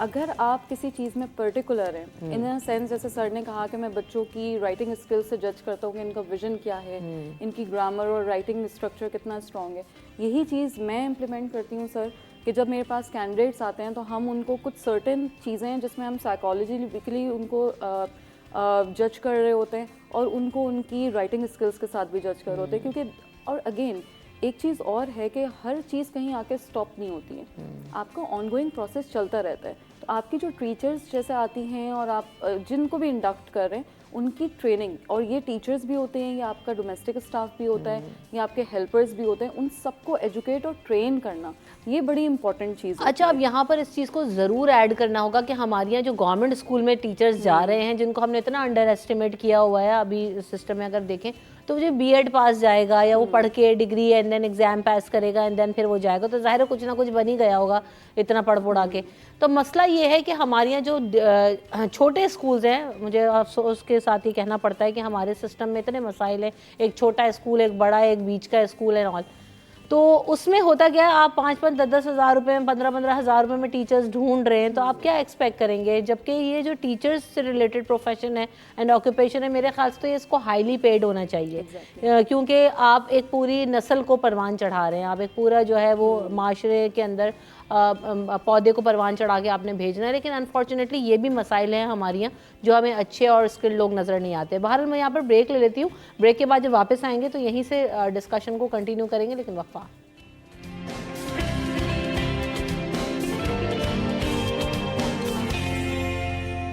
Welcome back in city at 10। बात हो रही है home schooling versus traditional school जो सिस्टम है हमारा, वो कौन सा बेहतर है। और हम भी ये सीख रहे हैं, मैं भी ये लर्न कर रही हूँ, हम भी ये जानने की कोशिश कर रहे हैं, क्योंकि बीइंग अ पेरेंट आपको अपने आप को अपग्रेड ज़रूर करना चाहिए। ऐसा ना हो कि आप जिस दौर में रह रहे हैं और आपको बहुत टाइम के बाद जाके रियलाइज़ हो कि काश मैं बच्चे के साथ ये पहले कर लेता तो बेहतर होता। तो न्यू वेज़ हैं, न्यू एरा है, न्यू चीज़ें हैं, तो हम सब उसके साथ चल रहे हैं और सीख रहे हैं। तो अब हम बात करेंगे कि जो सैयद वाजिद साहब को भी वेलकम करते हैं शो में। सैयद वाजिद हुसैन साहब जो एजुकेशनल कंसल्टेंट हैं, एडवाइज़र हैं, welcome to the show sir. आप भी डिस्कशन यकीन इतनी देर से सुन ही रहे हैं और बात हो रही है home schooling versus traditional school. आप किसको सपोर्ट करते हैं? देखिए, एजुकेशन हम अभी नेशनल और इंटरनेशनल स्टैंडर्ड्स की अगर हम बात करते हैं ना, तो अर्ली एज से लेके अब तक 3 टाइप ऑफ एजुकेशन सिस्टम को अडॉप्ट किया हुआ है। एक है फॉर्मल, एक है इनफॉर्मल और एक है नॉन फॉर्मल। अगर हम इसकी स्टडी करते हैं ना और उसको हम ग्राउंड रियलिटी पे देखते हैं ना, तो हर माशरे में, हर सिस्टम ऑफ एजुकेशन सिस्टम में हम देखते हैं कि फॉर्मल एजुकेशन सिस्टम जो है वो सक्सेसफुल रहा है। अब फॉर्मल एजुकेशन सिस्टम है क्या? वो यही है हमारा बुनियादी कि एक तरबियती पहलू हैं सारे जो शुरू होते हैं अर्ली, ये बच्चे की आंख खुलने से लेकर up to end of sleeping तक। ये जो पूरा एक सिस्टम दिया जाता है ना, ये स्कूल देता है, ये इसको देता है सिलेबस की शक्ल में। सिलेबस को माशरे के हिसाब से, एजुकेशन सिस्टम के हिसाब से डिज़ाइन किया जाता है और वो डेली बेसिस पे उसको दिया जाता है बच्चे को। अभी ये हम पहलू नहीं देखेंगे कि किस माशरे में किस तरह का दिया जा रहा है, अभी हम ये नहीं देखेंगे। अभी ये देखेंगे कि जो बात हुई थी कि हम फॉर्मल एजुकेशन या इनफॉर्मल एजुकेशन सिस्टम पे जाते हैं या नहीं जाते। तो ये बात कंफर्म है कि फॉर्मल एजुकेशन सिस्टम ही सक्सेसफुल है और इससे कोई हम तजर्बेबाजी अभी नहीं कर सकते। देखिए, पहले जो अगर हम तजिया करें 300-400 साल तक का ही हम देखते हैं, और अगर हम इसकी ग्राउंड रियलिटी पे देखते हैं, रिसर्च करते हैं, तो हमारे पास 50 से 60 साल की है। 50 से 60 साल में ये जो जनरेशन डेवलप हुई है, ये वही लोग हैं जिन्होंने फॉर्मल एजुकेशन ली है। इनफॉर्मल पे हम रिसर्च नहीं कर सकते, अपनी नस्ल को उसके भेंट नहीं चढ़ा सकते। अगर हमने चढ़ाने की कोशिश की तो अगले आने वाली नस्ल को फिर सर पकड़ के बैठेंगे। ठीक है, वो ठीक है आपके पास इंटरनेट आ गया, वो ठीक है आपके पास सर्टिफिकेशन जो सोर्सेज अवेलेबिलिटी है एज ए, लेकिन एक हैबिटेंट जो नेचुरल हैबिटेंट है ना सीखने की, वो होती ही इसी तरीके से फॉर्मल स्टाइल। अभी हम बात करते हैं गवर्नमेंट्स और प्राइवेट स्कूल्स की, जिस तरीके से आप 2 डिस्टेंस हैं, तो दोनों के पैरामीटर एक हैं। ठीक है ना, सारी दुनिया में यही है, हमारे यहाँ भी यही होने चाहिए। अब वो कहाँ कहाँ कमी रह गई है, किस जगह ब्रेनस्टॉर्मिंग करनी है, कहाँ रिसर्च करनी है, किस तरह डिप्लॉय करना है, किस पैरामीटर पे करना है, ये उन थिंक टैंक का काम है जो उस इदारे के मौजूद। अब मसला ये भी है ना हमारे साथ कि एक इशू नहीं है, हमारे तो एजुकेशन सिस्टम में बहुत सारे मसाइल हैं। जैसे भी मैंने जाने से पहले कहा कि आप जब तक हाईली पेड टीचर्स नहीं रखोगे तब भी मसाइल होंगे, हाईली एजुकेटेड नहीं होंगे तब भी मसाइल हैं, नज़र आते हैं हमें मुख्तलिफ जगहों पर। और दूसरी बात जो आपने की कि एक सिस्टम नहीं है, गवर्नमेंट स्कूलों में एक अलग निज़ाम है, प्राइवेट में भी आप उठाकर देख लें तो 1, 2, 3 और 4 कैटेगरी के आपको स्कूल्स मिलते हैं। तो इसकी वजह से भी जो है ना एक कियोस नज़र आ रहा है एजुकेशन सिस्टम में पूरा, जबकि अगर सोसाइटी वांट्स के एक सिस्टम हो और उसमें तो फिर आप चले मैनेज कर सकते हैं कि हाँ भाई home schooling versus traditional schooling. लेकिन जब ये डिस्कशन हो रही तो मुझे ऐसा लग रहा है कि बहुत ही मसाइल हैं कि आप क्या करेंगे, क्योंकि आपके अपने स्कूलिंग सिस्टम्स के अंदर बहुत इश्यूज़ हैं। किसी का करिकुलम ऑक्सफोर्ड पढ़ा रहा है, कोई कुछ पढ़ा रहा है, कोई बिल्कुल ही इस्लामिक है, कोई बिल्कुल ही नॉन इस्लामिक है। तो ये बहुत ज़्यादा जो है देखिए, उथल-पुथल है। ये रिसर्च पहलू हैं जो उन्होंने अपने लिफ्ट किए हैं सिलेबस को, ठीक है ना। उसके लिए आपके पास कोई अथॉरिटी नहीं है जो उसको लुक आफ्टर करे या उसके अंदर ट्यूनिंग करे। ये एक अलग पहलू है, हम इसकी बात नहीं करते। जबकि कितनी दफ़ा निसाब को जो है ना वो एक यकसा करने की तो खैर बात हुई, लेकिन नहीं, बाहर हो ही नहीं वजाहती सकता। इशूज़ हैं। इन इशूज़ में रहते हुए हम सब भी पढ़े हैं और सर्वाइव हमने किया है। अब आगे आने वाले बच्चे भी यकीनन देखेंगे चैलेंजेस। अच्छा देखें, वैसे तो बुनियादी तौर पर रियासत की जिम्मेदारी हाँ, होती है exactly। तालीम और सेहत की। अच्छा, चूंकि रियासत ये जिम्मेदारी अदा नहीं कर सकती, हमारे sorry to cut you here, लेकिन मैं जब ये बात कर रहा था तो मैं यहाँ पे कहना चाह रही थी, वो ब्रेक आ गया, मैं भूल गई। लेकिन दुनिया भर में जो हम सिस्टम, फीस स्ट्रक्चर, महंगा सस्ता करिकुलम की बात करें तो बेसिक आपको फ्री एजुकेशन हाँ, का जो है, जो मैं- अभी लोग दुनिया में यहाँ से भाग के पाकिस्तान से जाना चाह रहे जी, हैं, जी। वो इसीलिए कि भाई हमारा बच्चा फ्री एजुकेशन ले, फ्री जो है उसको हेल्थ हो। तो मैं ये यही कह रहा- फैसिलिटीज हमारे कॉन्स्टिट्यूशन में हैं, मैं लेकिन यही नहीं कह रहा मिल हूँ रही। कि देखें, वैसे तो बुनियादी जिम्मेदारी रियासत की है। अब जब रियासत ये काम नहीं कर सकती और सिंध के अंदर 2500 मिडिल स्कूल हैं, सेकेंडरी स्कूल, तो आप मुझे बताएं कि इतनी करोड़ों की आबादी 2500 मिडिल स्कूलों में कहाँ से आएगी? मुमकिन नहीं है। तो जो प्राइवेट स्कूल काम कर रहे हैं ये बहुत बड़ा काम कर रहे हैं। यानी हमारे यहाँ एक साबिक चीफ जस्टिस साहब गुजरे थे, जिन्होंने स्कूलों के ऊपर एक नोटिस ले लिया था छुट्टियों के ऊपर, और स्कूलों के ख़िलाफ़ बड़ी बहतान तराशी की थी और पेरेंट्स के माइंडसेट पे ऐसे बिठाया था कि जैसे स्कूल लूटने वाले हैं। मैं आपको बताऊं, रियासत जब जिम्मेदारी अदा नहीं कर रही और प्राइवेट स्कूल काम कर रहे हैं, ये बहुत बड़ा काम है ये। और वो पेरेंट्स का माइंडसेट उन्होंने बहुत हद तक चेंज किया और स्कूल के सामने वो आके खड़े हो गए। अच्छा देखें, मैं ये समझता हूँ कि पोस्ट कोविड ये हमारे यहाँ बहुत बड़ी अपॉर्चुनिटी क्रिएट हुई है उस गरीब तबके के लिए कि जिसके पास तालीम की रसाई नहीं थी जहाँ से वो हुनर हासिल कर सकता। तो मैं ये समझता हूँ कि ये बहुत बड़ी उसके लिए एक उम्मीद है। मैं इसको उम्मीद की तरह देखता हूँ कि उन लोगों के लिए बहुत बड़ी उम्मीद है कि जो एक कन्वेंशनल फॉर्मल तरीके से नहीं जा पा रहे थे। यानी जाना तो फॉर्मल तरीके से चाहिए, जैसे सर ने बात की, होना फॉर्मल तरीका ही होना चाहिए था, लेकिन जिस माशरे के अंदर जहाँ पे फॉर्मल तरीके के रसाई मौजूद नहीं है, तो वहाँ पे मैं समझता हूँ कि वहाँ पे बहुत बड़ी अपॉर्चुनिटी है। हम इस तरह का प्लेटफॉर्म 2017 से रन करते आ रहे हैं कि जहाँ से हमसे बच्चे CA, ACCA, matric, inter online पढ़ते हैं। और मैं आपको ये बताऊँ कि मैं हैरान होता हूँ जब मैं उनकी स्टोरी सुनता हूँ कि कोई दादू से जो कि कराची में नहीं आ सकता था, जो यहाँ की फ़ीस अफोर्ड नहीं कर सकता था, जब उस बच्चे के पास इस तरह की अपॉर्चुनिटी पहुँची, जिसके पास आगे बढ़ने की भूख ज़्यादा थी, उसकी गुर्बत के साथ साथ उसकी जो दूसरी भूख थी वो आगे बढ़ने की थी, उसमें ज़्यादा थी। तो मैं समझता हूँ कि ये एक बहुत बड़ी अपॉर्चुनिटी है जिसके ज़रिए से लोग आगे बढ़ रहे हैं।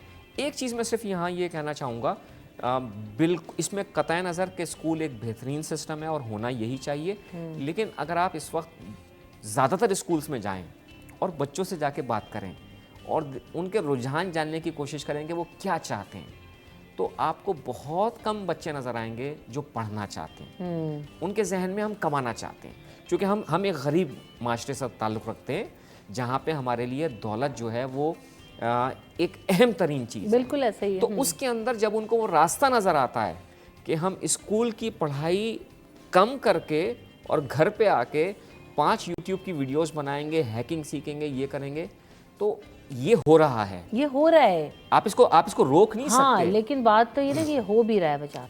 अच्छा, बच्चा सिलेबस लेता है, स्कूल से काम लेता है, डायरी लेता है, या डायरी अब तो डिजिटाइज हो गई हैं, स्कूलों में पहुंच जाती हैं।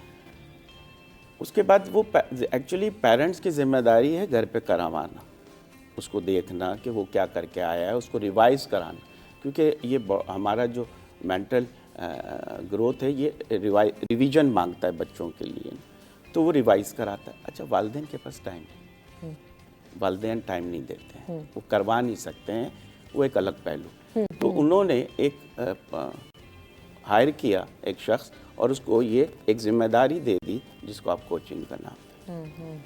हालांकि इसमें पार्ट नहीं है उसका, लेकिन मजबूरी होती है कि वो कोचिंग क्लासेस, वो ट्यूशन सेंटर या कोई भी बंदा जो पढ़ाने आता है घर पर, वो उसी सिलेबस को कराता है जो पेरेंट्स की जिम्मेदारी है। तो ये साइकिल है। इस साइकिल में अगर पेरेंट्स अपनी रिस्पॉन्सिबिलिटी अदा करें तो स्कूल की तरफ से कोई फॉर्मल एजुकेशन में कोई रिस्ट्रिक्शन नहीं है कि आपने जो है पढ़ाना है ट्यूशन। वो तो स्पेशली एक रिस्पॉन्सिबिलिटी है जो आपने ट्रांसफ़र कर दी। यही हो गया। जैसे घरों में काम करने वाली आपने रख ली हैं, पकाने वाली हैं रख ली हैं, गार्डनिंग करने वाले रख, तो इसी तरीके से आपने रिस्पॉन्सिबिलिटी ट्रांसफ़र कर दी है जो पेरेंट्स की बनी। ठीक है ना? बिल्कुल ऐसे ही मेरे ख्याल से इसको कंक्लूड इस तरह से भी किया जा सकता है कि हमारे यहाँ बहुत सारे सिस्टम्स मौजूद हैं, लेकिन वाकई बीइंग अ पेरेंट बहुत सारे लोग कंफ्यूज हो जाते हैं। लेकिन सबसे बड़ी कोर रिस्पॉन्सिबिलिटी तो एज अ पेरेंट है आपके ऊपर कि आप अपने बच्चे के अंदर देखें, जो बहुत शुरू में वजाहत ने बात की थी कि तालीम, तरबियत और हुनर, तो इसमें से तालीम भी, तरबियत भी और हुनर भी, ये तीनों चीज़ों का आगाज़ माँ की गोद से होता है। तो जब तक माँ और बाप अपने बच्चे से क्लोज़ नहीं है, वो गैप उनके बीच में रहेगा, तो आप किसी भी सिस्टम में पढ़ा लें, फिर वो स्कूलिंग सिस्टम हो, बहुत अच्छा ए लेवल्स आप करा लें, मैट्रिक बोर्ड करा लें, या आप जो है ना वो उनको बाहर से डिग्रीज दिलवा लें, कुछ भी आप कर लें, जब तक वो चीज़ें आपके अंदर मिसिंग होंगी तो वो बच्चा एक्सेल उस तरह से नहीं कर सकेगा जो कि जिसका अपने माँ बाप के साथ बॉन्ड अच्छा होगा, या जो उसको समझते होंगे कि मेरा बच्चा किस चीज़ में जो है वो महारत रखता है, वो कौन सी चीज़ करना चाहता है, वो क्या पढ़ना चाहता है, ज़िंदगी में अपने आप को कहाँ देखता है। हमें इस वक्त ये जांचने की ज़रूरत है। हमारे माहौल में हम ऐसे चीज़ें देख रहे हैं कि बहुत सारे बच्चे बहुत जो है वो किताबी कीड़े नहीं होते, या बहुत सारे बच्चे ऐसे हैं जो स्पोर्ट्स बहुत अच्छा करते हैं, पढ़ना नहीं जानते। बहुत सारे बच्चे ऐसे हैं जो बहुत अच्छा पढ़ते हैं लेकिन वो दीगर चीज़ें नहीं करना चाहते और ना कर सकते हैं। तो हमें उनकी चीज़ों को आइडेंटिफाई करना है। वो रादर दिन कि आप वो स्कूल में करें, वो अपने होम स्कूलिंग के तहत करें, ऑनलाइन मीडियम पे तो करें, या जो है वो फिज़िकल हेल्प लेके कर सकें। लेकिन बस बात वही है कि जो आइज़ हैं वो जब तक माँ बाप की अपने बच्चों पर नहीं होंगी, वो बच्चे राइट ट्रैक पर नहीं रह सकते। तो मैं तो इसको यही कंक्लूड कर सकी हूँ, और मेरे ख्याल से आप लोग भी देखें, एजुकेशन में ये डिजिटाइज मीडिया ये सपोर्टिंग है, इंटरनेट सपोर्टिंग है, ये आपको बेनिफिशियल है फॉर द स्टूडेंट के इनकी ग्रोइंग हो जाए। बिल्कुल ऐसे लेकिन असल में ब्रेन स्टॉर्मिंग जो है वो पेरेंट्स देते हैं। बिल्कुल ऐसा ही है। ब्रेन स्टॉर्मिंग इंस्टीट्यूशन का जो वहाँ टीचर है वो देता है। वो साइकोलॉजिस्ट होता है, वो डॉक्टर होता है, वो रिसर्चर होता है, वो इंजीनियर होता है, वही बच्चे की पूरी साइकोलॉजी देखता है। अब वही वाली बात है, वो काम जो है वो ट्यूटर कर रहा है, कहीं वो स्कूल कर रहा है, कहीं वो वर्चुअल कर रहा है। तो बात ये है कि आपको जो सिस्टम भी पसंद आए ज़रूर रखें, लेकिन keep an I on your child कि वो बच्चा क्या कर रहा है, कैसा पढ़ रहा है, और पढ़ने के साथ साथ हुनर वाला जो फैक्टर है जिसको हमने शायद पीछे छोड़ दिया है। कोई म्यूज़िक करना चाहता है, कोई आर्ट करना चाहता है, किसी को वुड वर्क में मज़ा आता है, किसी को कीले ठोकने में मज़ा आता है, किसी को जो है वो पेंट करने में मज़ा आता है। तो वॉच आउट कि बच्चा क्या करना चाहता है और किस चीज़ में आगे बढ़ना चाहता है, तो उसको वहाँ पर लगाएं। वक्फे की तरफ बढ़ेंगे, वक्फे के बाद हाजिर हो।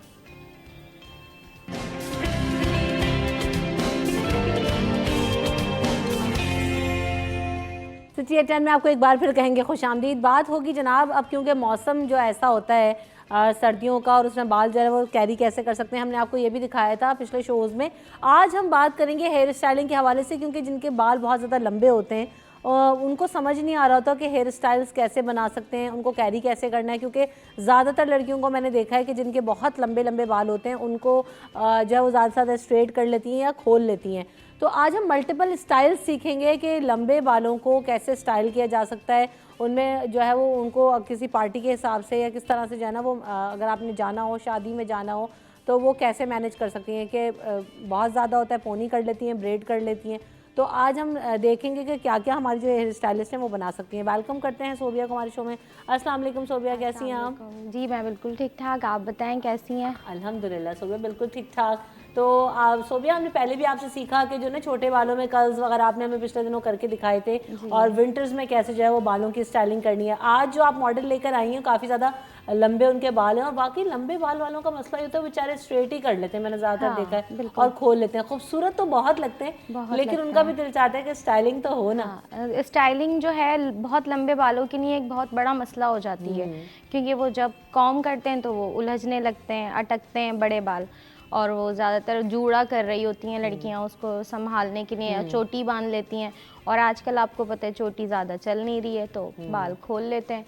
तो आज मैं दिखाऊंगी आपको लंबे बालों को किस तरह से आप अपना सेट करके रख सकते हैं और लुक क्या क्या दे सकते हैं। 1 से 2 लुक मैं आपको दिखाती हूँ करके, और कुछ ठीक नया है। कोशिश करते हैं कि करें। वैसे तो सब कुछ वही है पुराना जो हाँ, चलता आ लेकिन बस रहा पता है। क्या होता है, थोड़ा थोड़ा चेंज हो जाता है उसमें, तो वही होता है कि अब आज के अब ये पहले भी मेरे ख्याल से यही कर्ज होते होंगे, यही जो है ना ट्विस्ट जो आपने बनाया वही होते होंगे, लेकिन बस ये कि थोड़ा सा चेंज उसमें लोग कर लेते हैं, बस बैक हाँ, कॉम कर सब लिया, कुछ बैक वही कॉमिंग चल गायब रहा कर है, दी। बस लोग बदलते जाते हैं, हाथ बदलते जाते हैं, स्टाइल चेंज होते जाते हैं। बिल्कुल ऐसे तो ही। हम करते हैं स्टाइलिंग को और दिखाते हैं करके कि लॉन्ग हेयर्स को मैं कर्ल्स करूँगी और कर्ल्स करने के बाद ही आपको दिखाऊंगी कि इसको पोनी किस तरह बनानी है, और इसी से हम एक स्टाइल से मैं 2-3 स्टाइल आपको ठीक करके है, तो हम दिखाती हूँ। स्टार्ट करते हैं। सबसे पहले जो आपकी मॉडल भी हमारे साथ है, हाँ। माशाल्लाह कितने खूबसूरत बाल हैं, हाँ, बाल मेरी मॉडल के लेंथ भी माशाल्लाह अच्छी है और बहुत, हेल्दी में, वरना अमूमन ये हाँ, भी होता है। बहुत अच्छे बाल हैं एक तो मुझे उन बालों से बड़े जो है ना उलझन होती है कि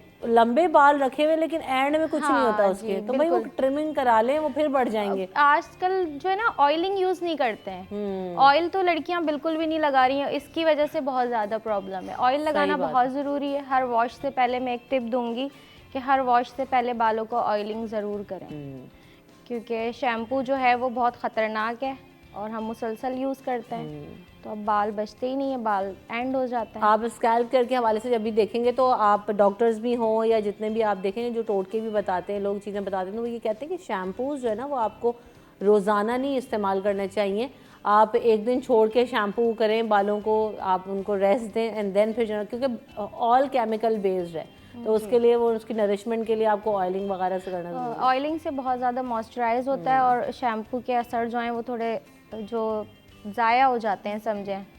केमिकल, हार्ड केमिकल जो आपके बालों को मिल रहा है, तो वो शैम्पू और जिन जिन बालों में, oil के जैसे हम लोग के बालों में रोज़ाना हीट लग रही होती है, तो अगर ये ऑयलिंग ना करें तो आपको तो मेरे ख्याल से सारी एंकरें गंजी नजर आए, बिल्कुल आप लोगों को तो बहुत ज़्यादा ज़रूरत है क्योंकि ऑयलिंग रोज़ की। बालों में हीट लगती है। अच्छा, ऑयल तो को ये रूट्स में लगाते हैं, लेकिन ऐसा नहीं है। ऑयल को ना इस तरह लगाना चाहिए, बालों के लटों पे, लेयर्स पे लगाना है आपने ऑयल।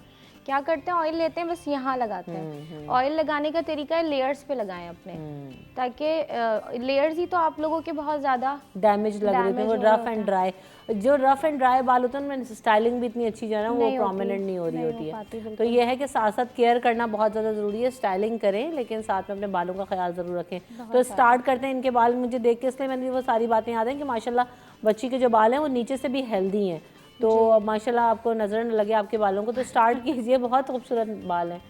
तो अभी हम क्या करेंगे सबसे पहले सोबिया? अभी हम इनके बालों को सबसे पहले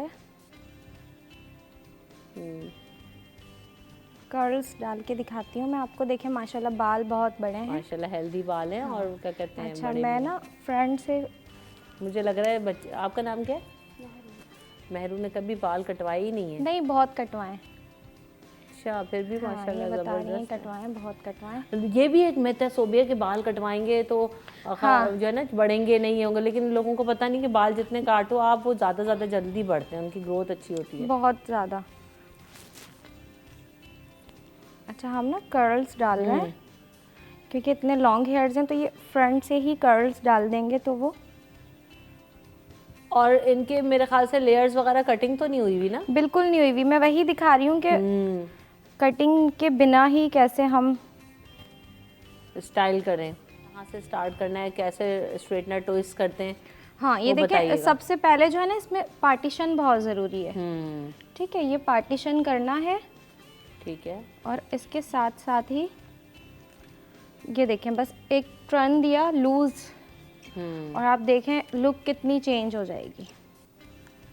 अच्छा, स्ट्रेटनर भी बहुत मैटर करता है स्टाइलिंग के लिए। सेरेमिक के स्ट्रेटनर होना चाहिए आपका, अच्छा स्ट्रेटनर होना चाहिए। क्या होता है सेरेमिक स्ट्रेटनर? क्योंकि इसकी जो प्लेट होती है ना वो सेरेमिक होती है। अब इससे क्या होता है, बाल नहीं जलता है, सही है। बल्कि लुक आता है। अब जो कट था वो इनका इधर था, लुक ये है। अब इसके साथ अगर सिंपल ये अपने लॉन्ग हेयर्स आगे रखती हैं तो एक लुक है, बहुत अच्छी सी एक लुक है जो कि आ रही है। ठीक है, मैं इनकी पोनी करके भी दिखाऊंगी। देखिए अब बाल इतने लंबे हैं कि वो खड़ी होंगी तो शायद सही से आप पीछे इनको घुमाएं और पीछे करके वो कर्ल कर लेना ताकि आपको वो स्पेस मिल जाए, है ना? अब ऐसे ठीक है? इस तरह नहीं, आपको जैसे इजी आप अपने पोजीशन उस हिसाब से देखें ताकि आपको थोड़ी जगह मिल जाए ना। अब मैं दूसरे साइड से भी वही काम कर रही हूँ, कर्ल्स। ये देखें स्ट्रेटनर में रख के थोड़ा सा टर्न किया है और बस वो चलता जा रहा है। सही।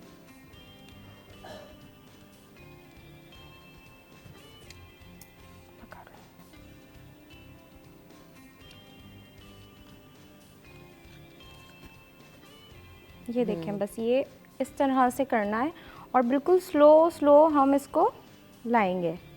बहुत स्पीड में नहीं चलाना है, ये बहुत आसान टेक्निक है अगर आप दिखा पा रहे हैं तो, जी कि बिल्कुल। ये बिल्कुल इस तरह से हम। अच्छा, बहुत लोग क्या करते हैं, एक और चीज़ के ना, स्ट्रेटनर को इतनी देर होल्ड कर लेते हैं एक जगह पे कि वो उसका निशान पड़ जाता है। नहीं नहीं, इसको ना स्लोली स्ट्रेटनर चल नहीं रहा होता बहुत सारे लोगों के बालों में, वो ये क्या देखें, वजह होती है सोबिया? ये देखें ये चलता जा रहा है स्ट्रेटनर और ये देखें पूरा वैप्स आ गया कर्ल्स। नहीं, जिन लोगों के बालों में फंसता है वो क्या इशू होता है, क्यों हो रहा होता है ऐसा? फंसने की वजह ये है, आपने अगर कॉम्ब सही से नहीं किया हुआ, आपके बाल सुलझे हुए नहीं है या आपका तरीक़ेकार गलत है, आप पकड़ के सही से कर नहीं पा रहे हैं, तो ये सारा मसला होता है। थोड़ा सा इनको टर्न कीजिएगा। हाँ मैं आपको ज़रा सा, हाँ बस ये देखें साइड्स में से किस तरह से जो है ना वो अब आ गया एक। अब ये देखें, अगर आप चाहें तो ये लॉन्ग हेयर्स साथ साथ आ सामने दिखाएं उनको, स्ट्रेट के साथ आपने सिर्फ फ्रंट में ज़रा सा कर लिया और घुमाइएगा। सही। अब मैं इसी के साथ आपको, अच्छा अब हम क्या करेंगे, साथ साथ और कर्ल्स करेंगे। और कर्ल्स करेंगे, लेकिन तरीका यही है, ये रखा आपने स्ट्रेटनर, टर्न किया थोड़ा सा, ये देखें लॉक कर लिया उसको, फिर आप आगे। अब देखें ये तरीका ये है कि ये चलता जा रहा है स्ट्रेटनर ना, हाँ। वरना फंस जाता है। हल्का हल्का आप रोक भी नहीं है ताकि हीट बिल्कुल, उसमें हाँ, जाए ना। ये देखें बाल माशाल्लाह ज़्यादा लंबे हैं तो थोड़ा टाइम लग रहा है इसमें। लेकिन ये है कि वो पता नहीं चल रहा कि वो कट नहीं हुए हुए, क्योंकि वो जब मिक्स होंगे आपस में विदाउट कटिंग ही तो वो। हाँ वो लोग उस तरह का देंगे फिर। अच्छा ये करके ना आपने इसको टर्न कर देना है। अच्छा, टर्न करने से पहले वो बिल्कुल डैडी लग रहा था, हाँ लेकिन जैसे ही लेकिन आप, टर्न करा तो अक्सर लोगों से हो भी जाता है लेकिन फिर वो टर्न नहीं करते हैं तो रह जाता है।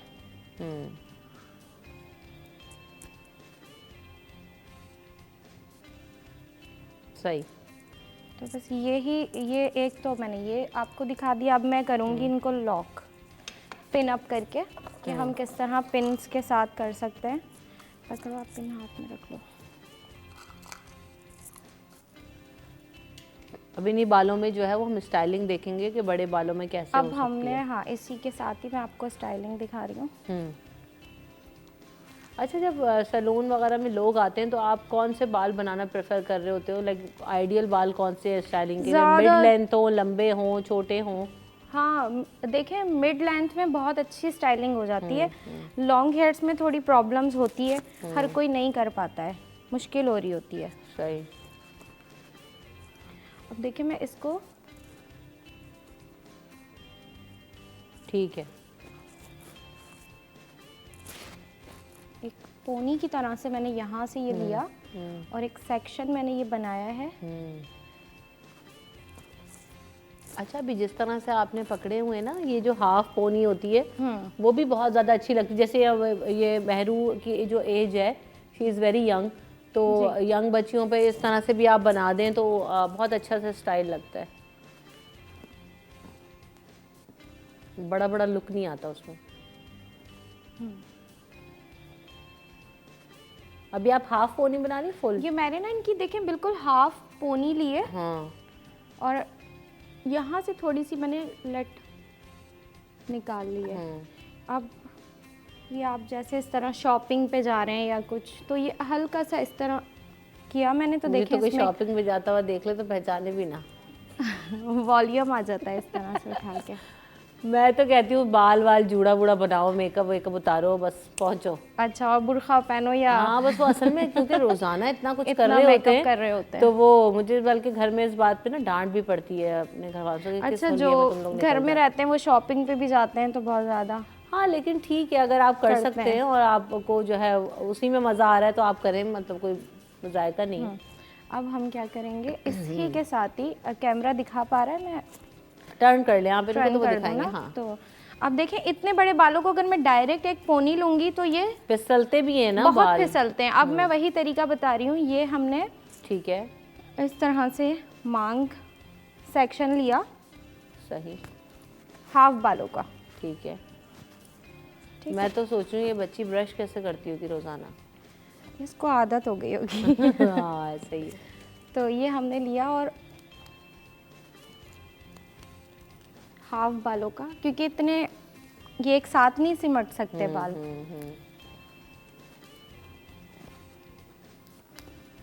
अब इसमें ये है कि ये हाफ पोनी लुक भी आप दिखाइएगा ना, कि वो भी अच्छा लगेगा और आप इसको फुल भी कर सकते हैं। अगर आप चाहें तो इसको हाफ ये भी कितना रख सकते माशाल्लाह हैं। अच्छा लग रहा है। पीछे करें ना, टर्न करें, सीट दिखाएं, तो ये जो है ना, आप ये देखें पीछे से, ये अच्छा लग रहा है। अब ये इसमें थोड़े ये कर्ल्स भी आ रहे हैं। पीछे और जरा क्लोजली दिखाएं, क्लोज दिखाएं लुक उसमें ना, थोड़ा ये पोनी का। ये आप देखें तो फुल वो कर्ल्स वाला लुक भी आ रहा है स्ट्रेट के साथ, और वो अच्छी से लग रहा है पोनी।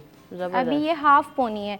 अच्छा, इसको हम फुल पोनी में भी बदल सकते हैं। तो अब हम क्या करेंगे, ये जो हमारे बचे हुए बाल थे, अगर हम इनको टैल पोनी करेंगे ना, तो ये सारे बाल हमने यहाँ से इस तरह से, और ये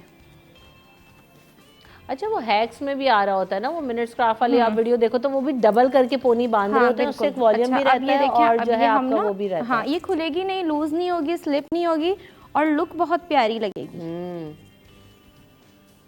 क्योंकि वाकई बहुत बड़े बालों को संभालना अच्छा, फिर बहुत बड़े बाल अगर आप खाली खोल भी लेना तो उसको भी संभालना थोड़ी देर के बाद मुझे लगता है फंक्शन में मुश्किल ही हो जाता होगा। 2 3 2। अच्छा, 1 जो है वो नहीं लगेगी, इनके 2 3 जो है ना, क्योंकि थिक भी है ना बाल, माशाल्लाह से थिक बहुत तो है। मैं बस सही ये पोनी, ठीक है। 2 पार्टीशन में हमने इसको करा है। अच्छा, ये बड़ी एक अभी सोबिया ने जो किया वो बड़ी इंपॉर्टेंट ट्रिक है कि नीचे वाले बाल लेके सोबिया ऊपर गई है, पोनी की जो बिल्कुल लुक है नीट हो ना, गई, वो ना दिख भी नहीं रहा, वो बिल्कुल चेंज है जबरदस्त। और एक एक्सटेंशन की तरह लुक आ रही है। बल्कि ऐसा ही लग रहा है कि एक्सटेंशन ही लगी हुई है। अब वो जो परेशान होते हैं कि हम कैसे करें, तो अगर अब मैं इसमें कर्ल्स डाल दूं तो और अच्छा, अब बस वक्त भी खत्म हो रहा है। पीछे कर की तरह दिखाएं इनको ना, कि आप ये देखें, पहले पीछे से दिखाएं, कमल भाई जूम करिएगा, आप ये देखें कि एक तो ना ना ना ना पीछे करें, हाँ ऐसे दिखाएं। ये पोनी का जो लुक आ रहा है वो आप ये देखें कि इतना नीट है, उसमें आप इधर से फ्लावर सेटिंग भी करवा सकते हैं, है ना, कोई क्लिप अच्छा सा लगा सकते हैं ऊपर। अभी हमारे पास तो वो क्लिप नीट हो नहीं है, जाएगा वरना हम यहाँ क्लिप लगा देते तो ये और खूबसूरत लगता। सही, आप फ्रंट से भी दिखाइएगा कि कैसा लग रहा है। मैं दिखाती हूँ फ्रंट से भी, अब देखें आप, सही, ज़बरदस्त। तो बहुत स्टाइलिश ये पोनी हो गई है, बड़े बालों में आप इजीली कैरी भी कर लें उसको, और ये मेरे ख्याल से हर उम्र का बंदा कैरी हर कोई कर सकते हैं। और अगर आपके कर्ल्स डले हुए तो इसी में जो आप कर्ल्स डालेंगे जो छुप गए हैं, ये बहुत खूबसूरत लगेंगे। अभी हमारे पास टाइम नहीं है, वरना मैं इसमें कर्ल्स डाल के दिखाती हूँ। और आगे भी रख सकते हैं आप उन हाफ बालों को, बिल्कुल, है ना। ये देखिए ना आप, अगर आप पार्टी वगैरह में जा रहे हैं तो उनको कर्ल्स के साथ आगे कर लें, अगर नॉर्मल वैसी कैजुअल वेयर है तो आप पीछे कर लेंगे। तो अब आपके ऊपर है कि आपको क्या सूट कैसे करता करना है, है हाँ, आपको, किस तरह से आप पे अच्छे लग रहे हैं। तो ज़बरदस्त। सोबिया, आपने तो बड़ा मसला हल कर दिया लंबे बाल वालों का कि कैसे इनको स्टाइल करना है। हाँ। और सर्दियों में ज़रा फ्रिजी से भी हो जाते हैं तो उनको हैंडल करना मुश्किल होता है, तो आपने अच्छा जो है वो तरीका बता दिया। Thank you so much Sobia for coming in the show. और बड़ी ज़बरदस्त टिप्स के साथ आप आई। यहाँ पर हम वक्फे की तरफ बढ़ेंगे, वक्फे के बाद हाजिर होंगे।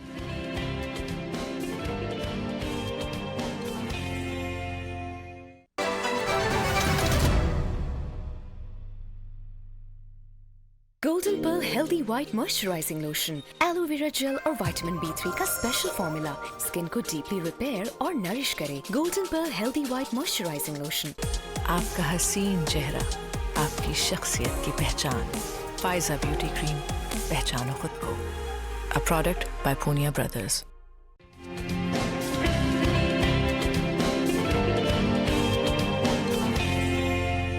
सिटी एट 10 में आपको एक बार फिर कहेंगे खुश आमदीद। और यहाँ पर आप देख रहे हैं कि बहुत सारी क्यूट सी बास्केट्स आपको नज़र आ रही हैं और बहुत कलरफुल चीज़ें नज़र आ रही हैं। ये सारी जो चीज़ें हैं वो चॉकलेट्स हैं, डिफरेंट टाइप्स की आप देख रहे हैं, मुख्तलिफ जो है वो गिफ्ट रैपर्स में, पैकेजिंग में आपको नज़र आ रही हैं।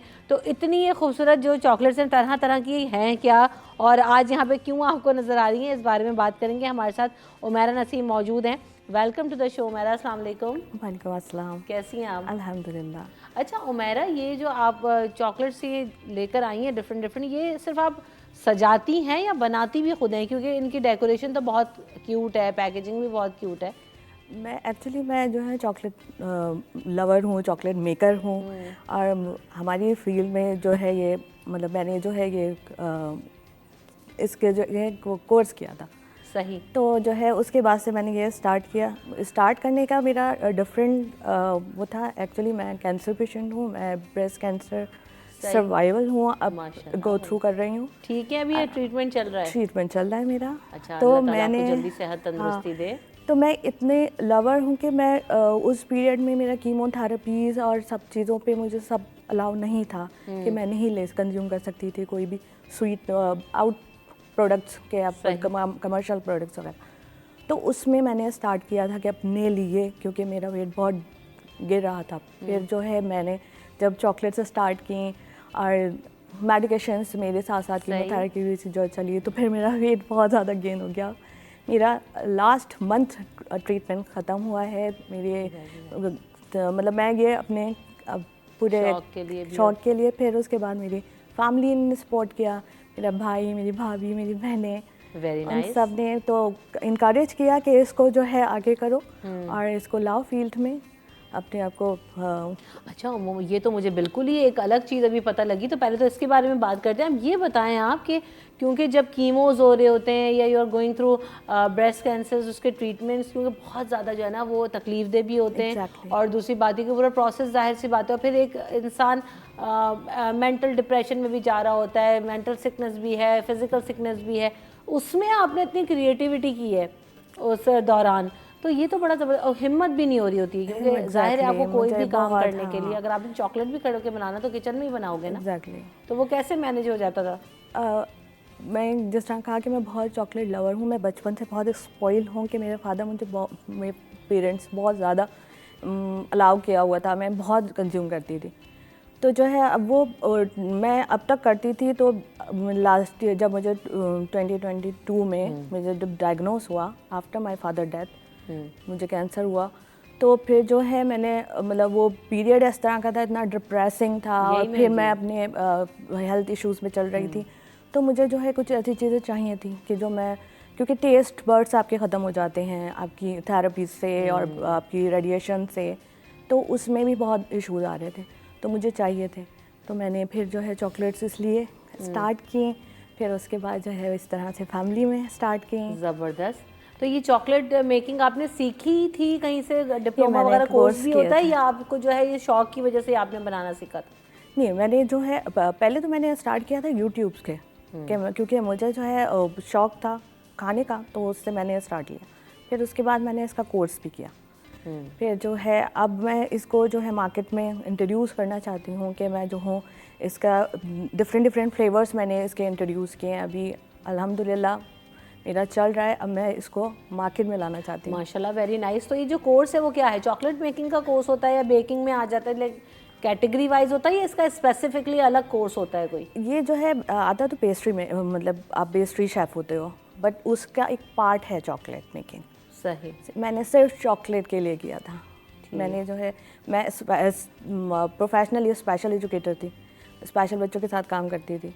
तो मैं तो ये फील्ड में कोई मेरा था नहीं इस तरह से आना का कोई इरादा, बट बीमारी पे मैं वो काम नहीं कर सकती। अब मैं जो हूँ स्पीच थेरेपिस्ट हूँ, जो है वो फुल डे जॉब है। सही। तो मैं इतनी अपने आप को हेल्दी नहीं फील करती, तो जो है मैं इसलिए घर में ही स्टार्ट किया मैंने। Very nice. तो कैसा रिस्पॉन्स है आपने जब ये स्टार्ट किया? आपने जैसे बताया बहुत ज़बरदस्त। एक तो पहली बात ये कि पैकेजिंग जो है ना, जब मैंने ये देखा, ले सकती हूँ ना? बिल्कुल, एग्जैक्टली। आप ये देखें कि जब मैंने इसको ये देखा तो मैंने कहा कि ये होममेड है। तो आप ये इसकी पैकेजिंग देखें, I like the packaging really much, क्योंकि बहुत प्रोफेशनल लग रही है। मैं क्योंकि और ये आपको लग रहा नहीं है कि ये आपने घर में पैक किया है आपको एग्जैक्टली मैंने इसको खुद, ये सब मेरा प्रोडक्ट है, मैंने इसे पैकिंग भी खुद ही किया है, इसको डेकोर भी खुद ही किया है, क्योंकि मैं जो हूँ नट्स के लिए लाई हूँ, क्योंकि मुझे हेल्दी चाहिए था। मैंने इससे सारे फ्लेवर्स निकाले हैं, नट्स निकाले हैं, क्रिस्पी निकाली है, जैम्स निकाले हैं, वो बच्चों के, मेरे हमारे भांजे भतीजों के बहुत फेवरेट हैं, तो जैम चॉकलेट है, कोकोनट चॉकलेट है, ये कैरामल चॉकलेट है, अब वेफर स्टिक है आपके हाथ में, ये जो है जी एग्जैक्टली। तो ये पैकेजिंग वगैरह कैसे करती हैं आप? ये आपने प्रिंट कराया है और ये खुद आप सारा कुछ ये हैंडमेड है, सब हैंडमेड है। ज़बरदस्त, वेरी नाइस है, अट्रैक्टिव है, क्योंकि हम ये बाहर जब देख रहे हैं बहुत एक्सपेंसिव जो चॉकलेट्स हैं एग्जैक्टली जब हम अभी पैकेजिंग इस तरह की होती है, ये तो आप ये देखें कितनी ज़बरदस्त लग रही है ना, अभी और बहुत बेसिक है और बहुत अच्छी है, तो वेरी नाइस, रियली अब इम्प्रेस्ड। जब हमारे जो है ये इतना बॉयकॉट चल रहा है कि बाहर की प्रोडक्ट्स नहीं आ रही हैं, वो चॉकलेट्स नहीं आ रही हैं, उसमें मुझे बहुत जो अभी है तो टेस्ट boost करके मिला पता है। चलेगा कि है कैसा। एग्जैक्टली आप टेस्ट कीजिए। हाँ ज़रूर। अच्छा, तो अब ये बताएं इसमें कितने फ्लेवर्स हैं? जैसे आपने बताया नट्स वगैरह के साथ भी आपने किया, तो अंदर जो चॉकलेट होती है वो भी, क्योंकि डार्क चॉकलेट अलग होती है, वाइट अलग, डिफरेंट डिफरेंट तरह की चॉकलेट्स हैं, तो कितने फ्लेवर्स में आपने बनाया हुआ है? मेरे पास 12 फ्लेवर्स हैं, मैं उसको बाइट्स में भी बना लेती हूँ, मैं उसको बार्स में भी बना लेती हूँ। फ्लेवर 12 होते हैं, और उसमें जो है ये है कि अब कैरामल है जिस तरह के, वो डिमांड पर है कि कैरामल ज़्यादा स्वीट हो जाता है मिल्क चॉकलेट के साथ, वो जो है किड्स पसंद करते हैं, अब हम जैसे ये लोग पसंद नहीं करते, तो हम डार्क चॉकलेट में उसको बनाते हैं कैरामल को। और कोकोनट वो भी सेम है कि हम उसको डार्क चॉकलेट में कंज्यूम करना पसंद करते हैं, जो बड़े होते हैं। किड्स जो हैं वो मिल्क चॉकलेट फेवरेट उनका है, तो प्लेन चॉकलेट भी है, डार्क में भी प्लेन है, डार्क में विद आप वो ऑर्डर के अकॉर्डिंग बन जाती हैं। क्या आप जिस तरह ऑर्डर करेंगे उस तरह, जैम्स के साथ अगर फेवरेट है आपका तो जैम्स डार्क चॉकलेट बन जाएगा, जैम्स मिल्क चॉकलेट बन जाएगा। ये सही। ये जो बास्केट्स आपने रखी हुई हैं, ये इनके बारे में भी थोड़ा बताएं ना कि इसमें क्या क्या है। जी, इसमें मैंने ये एक्चुअली पैकेजिंग है, मेरी ही चॉकलेट्स रखी हुई हैं, कैंडीज इसमें मैंने ऐड की हैं, क्योंकि ये एक गिफ्ट बास्केट है, तो जो है गिफ्ट बास्केट जैसा ये सारे पैकेजिंग भी गिफ्ट्स ही हैं, मेरे ज़्यादातर गिफ्ट्स पे काम हो रहे हैं, कि जो है वो कॉर्पोरेट में भी जाता है कि गिफ्टिंग हो रही है उसके लिए। तो जैसे सारी चीज़ें हैं कि बाइट्स में बनवानी है, बास्केट्स बनवानी है, वो उस तरह की कॉस्ट आती है। सही। तो यानी अगर जैसे अभी इवेंट्स में भी हम देख रहे होते हैं कि पहले तो एक कल्चर था ना, खाली मिठाई हम लेके जा रहे होते थे, तो मिठाई का सब्स्टिट्यूट भी लोगों ने बहुत सारी चीज़ें ढूंढी हैं, फ्रूट्स तो खैर जाते ही हैं साथ, तो अभी चॉकलेट बास्केट वगैरह के ऑर्डर्स आपको आते हैं, लाइक बात पक्की सेरेमनी हो, मंगनी हो, या बर्थडेज वगैरह के लिए जो है वो गुडी पैक्स बनते हैं, बेबी शावर में बेबी की स्वीटनर जो डिस्ट्रीब्यूशन होती है उसके लिए पैकेजिंग होती है, वो सारी जैसे जैसे आप कस्टमाइज़ करवाएंगे उस तरह से आपका ऑर्डर। वो बेबी शावर्स वगैरह जब आपने नाम लिया, तो वो जब गर्ल या बॉय अनाउंसमेंट है, जब बच्चे की पैदाइश के बाद मिठाई वगैरह जो बांटते हैं उसमें चॉकलेट्स वगैरह भी जा रहे होते हैं, तो उसमें बड़े कलरफुल बॉक्सेस वगैरह चल रहे हैं, मल्टीपल तरह की चॉकलेट्स हैं, तो आपको वो दिखा के बन जाता है, बनाती है। बेबी गर्ल है तो पिंक थीम आ जाती है। हाँ बिल्कुल, चॉकलेट भी लोग चाह रहे होते हैं, पिंक चॉकलेट भी जिस तरह हम जो है कुकी एंड कोकोनट जो होती है उस पे हम ये जो है ना वाइट चॉकलेट जो होती है उन पे हम ये काम कर सकते हैं कि हम उसको पिंक में देते हैं, उसके कुछ कार्विंग कर लेते हैं और उसको जो है पिंक बॉक्स करते हैं, सारा पिंक थीम रखते हैं पे। इसी तरह से ब्लू थीम रखते हैं बॉय के लिए।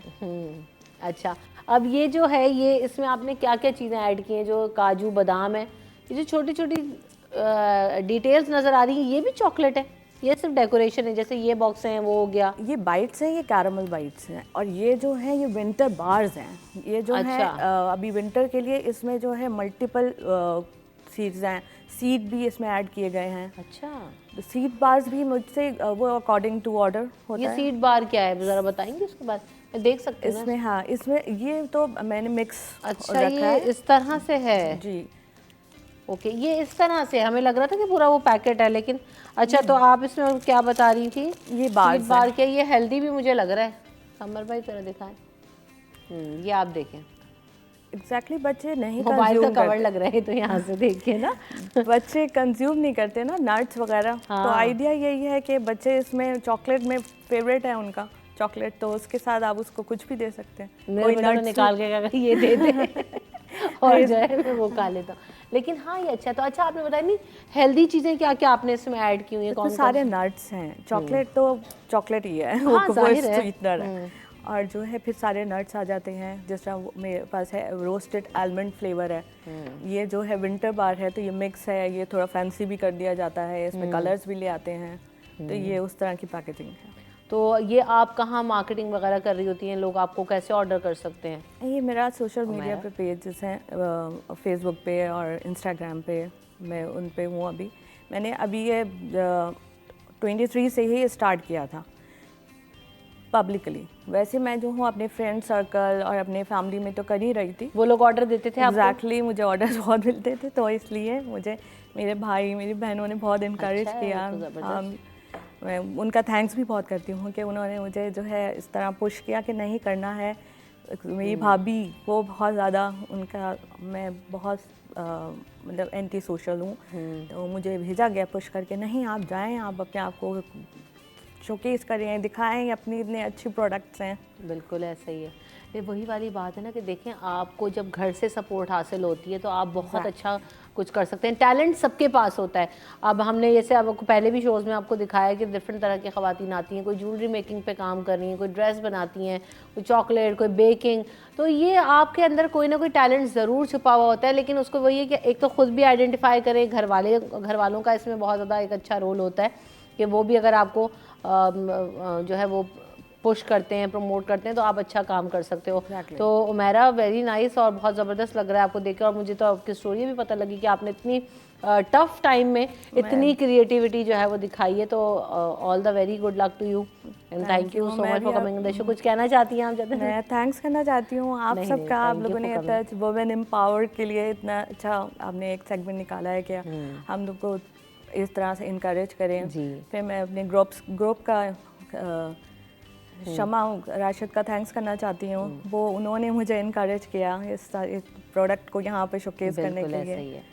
तो बस ये है कि जो भी अच्छा काम कर रहा होता है, हमारी कोशिश ये होती है कि हम उनको ज़रूर दिखाएं और आपको उससे मोटिवेशन ज़रूर मिले कि देखें उमैरा ने किसी भी चीज़ को हर्डल नहीं बनाया और आप जो है वो आगे लेकर इसको आई हैं। इतनी ज़बरदस्त जो है वो पैकेजिंग है, इतनी ज़बरदस्त जो है वो टेस्ट भी यकीनन, क्योंकि जब वो इतनी प्योर चीज़ों से बना हुआ है, नट्स वगैरह, तो वो अच्छा ही होगा।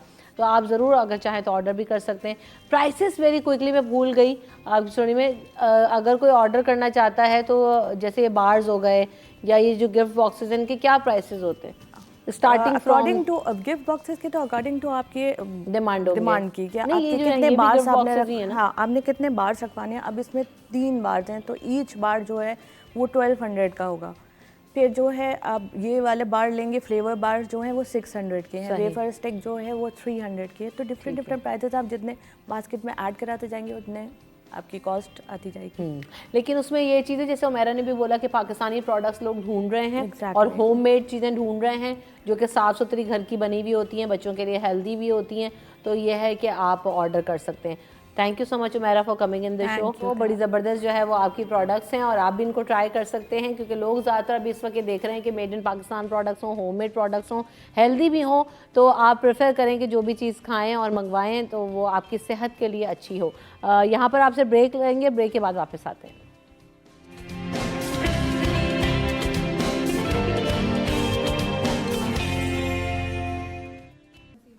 Welcome back, it's city at 10। और अब हम जैसे कि देख रहे हैं कि जब हम बात करते हैं मौसम सरमा की, ड्राई वेदर हो जाता है और ड्राई वेदर में हमने ये भी देखा कि मुख्तलिफ तवातुर से जो है ना वो आग लगने के वाक़यात सामने आ रहे हैं और मुख्तलिफ जगहों पर एक के बाद दूसरा आग लगने का वाक़या पेश आ रहा है। इस हवाले से मुर्तज़ा वहाब साहब भी खासे एक्टिव दिखाई दिए मेरे कराची, और उन्होंने हिदायत तो जारी की हैं कि जो तमाम बिल्डिंग्स हैं उनको चेक किया जाए कि उनमें फ़ायर फाइटर सिस्टम मौजूद है कि नहीं। और हमने हालिया दिनों में देखा भी कि तकरीबन कराची भर में 267 जो बिल्डिंग्स हैं उनको चेक किया गया था और उनमें से मेजॉरिटी जो बिल्डिंग्स निकली थी उनमें फ़ायर फाइटर सिस्टम मौजूद नहीं था, फायर एग्जिट्स मौजूद नहीं थे। तो कितना ज़रूरी है फायर फाइटिंग सिस्टम का होना किसी भी बिल्डिंग के अंदर, और कौन से ऐसे मेजर्स हैं कि जहाँ पर अब जो बड़ी बड़ी बिल्डिंग्स मौजूद हैं, बन चुकी हैं, उनमें भी आप कौन से ऐसे मेजर्स ले सकते हैं, और आग से बचाव कैसे मुमकिन है, अगर आग लग जाए तो फौरी तौर पर क्या करना चाहिए, किस तरह से बिहेव करना चाहिए, कौन से रैपिड एक्शंस हैं जिनको लेने की ज़रूरत हो, उन तमाम चीज़ों पर बात करेंगे। हमारे साथ मौजूद हैं फवाद अतीक बारी साहब, आप सीईओ हैं हबीब हसीन फाउंडेशन के। Welcome to the show Fawad साहब। और साथ साथ हमारे साथ समरीन फवाद बारी भी मौजूद हैं, आप एक्सपर्ट हैं डोमेस्टिक फायर में, आपको भी वेलकम करते हैं शो में। तो सबसे पहले फवाद साहब, ये हम जो तवातुर से एक सीरीज़ ऑफ फायर देख रहे हैं, उसकी एक तो बहुत बड़ी वजह क्या है, और फिर कैसे इस मौसम में या चीज़ों में बचाव मुमकिन है आग लगाने से, और आग के जो वाक़यात बढ़ते चले जा रहे हैं, कैसे बचें? अभी आपने ज़िक्र किया कि कराची में मेयर साहब ने एक सर्वे करवाया है बिल्डिंग्स का।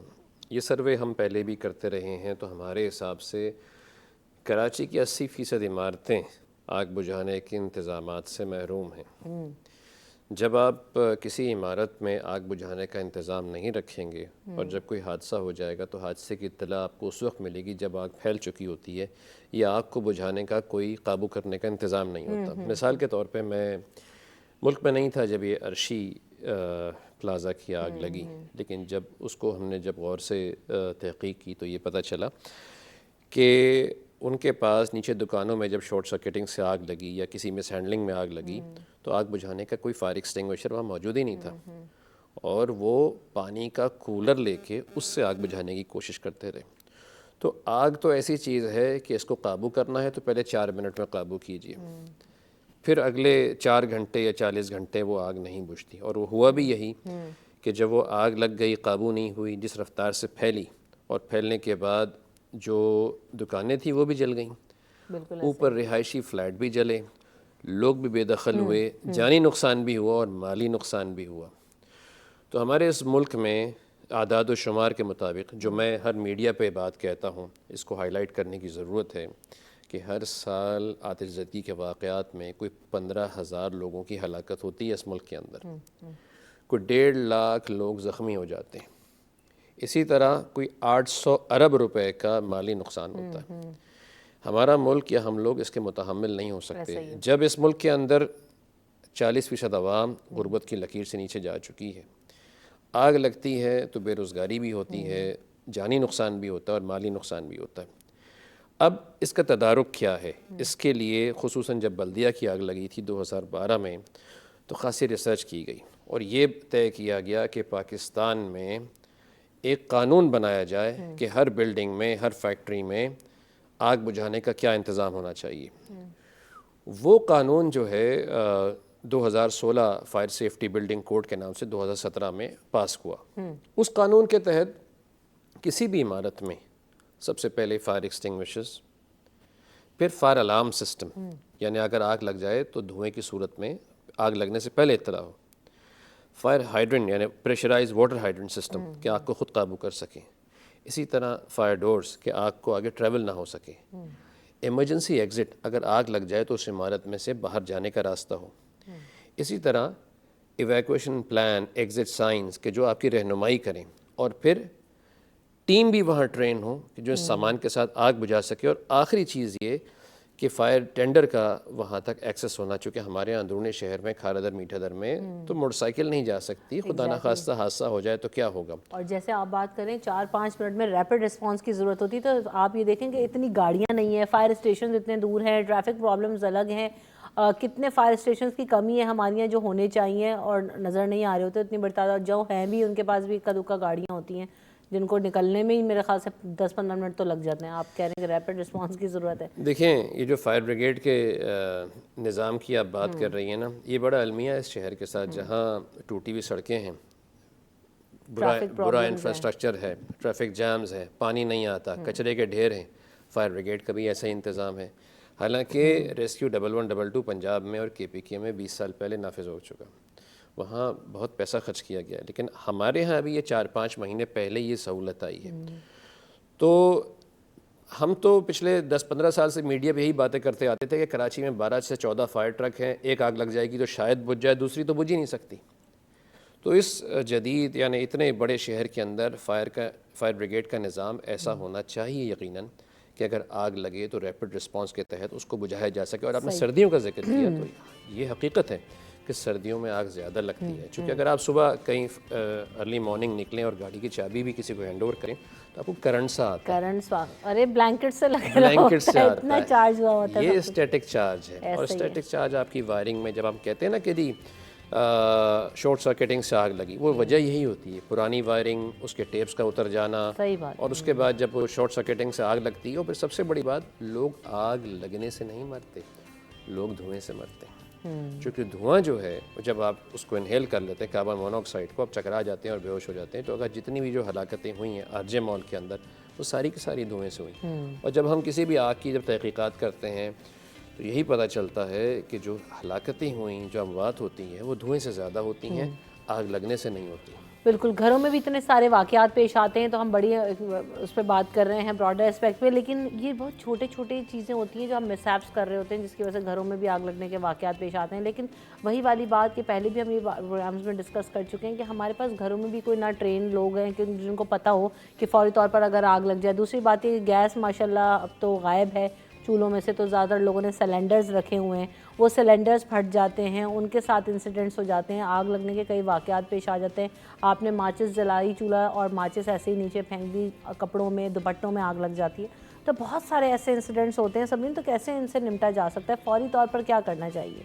सबसे पहले तो यही कि देखिए, हम लोग सोशल मीडिया पे हमारे बच्चा मौजूद है, तो हमें सोशल मीडिया को ही अपना मेन प्लेटफॉर्म बनाना चाहिए अवेयरनेस क्रिएट करने के लिए।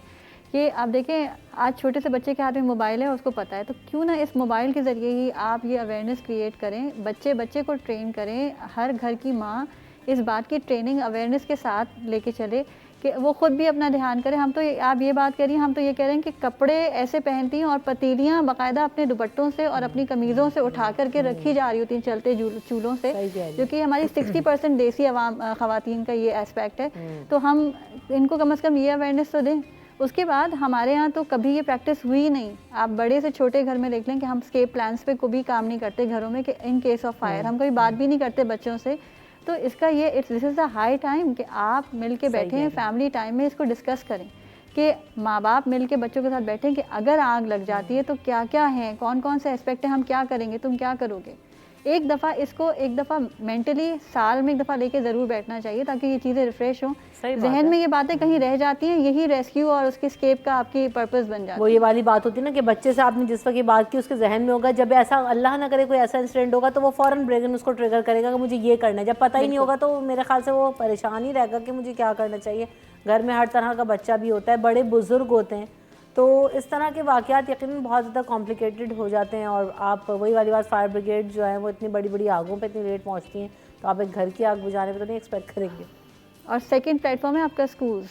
आप स्कूल्स के ज़रिए लेके आते हैं। दुनिया भर में आप देखें स्कूल्स में कितनी ट्रेनिंग्स होती हैं, एनुअल इनकी ट्रेनिंग्स होती हैं। हमारे यहाँ ना ऑफिशियली ऑफिसेज़ में ट्रेनिंग होती है कि जी बिल्डिंग को पूरा एवैक्यूएट कराने का एक रेस्क्यू प्लान दिया जाए, एक अलार्म बजाया जाए। इसके ऊपर दुनिया भर में प्रैक्टिसेस होती हैं, इनको हमें अपनाने की ज़रूरत है।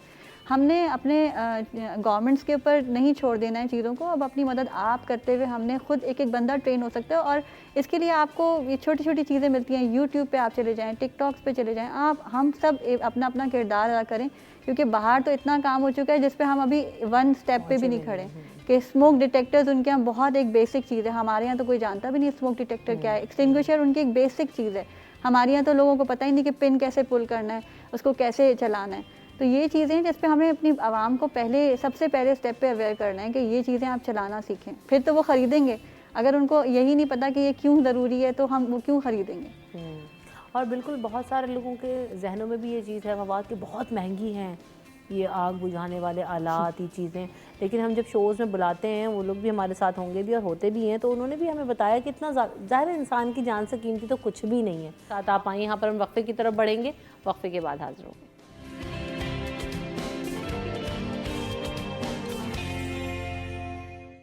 सिटी 10 में आपको एक बार फिर कहेंगे खुशामदीद। जाने से पहले जिस तरह हम बात कर रहे थे कि बहुत ज़्यादा ज़रूरी है कि जो आग से बचाव और हिफाजती इंतज़ामात हैं, इक़दाम हैं, वो क्या क्या कर सकते हैं, तो इसी हवाले से बात भी करेंगे। हमारे साथ एजाज साहब भी अब मौजूद हैं जो कि हमें लाइव डेमोस्ट्रेट करके दिखाएंगे कि अगर कोई आग लगने का वाक़या पेश आ जाए तो फ़ौरी तौर पर क्या चीज़ें करना है, किस तरह से रिस्पॉन्स दे सकते हैं।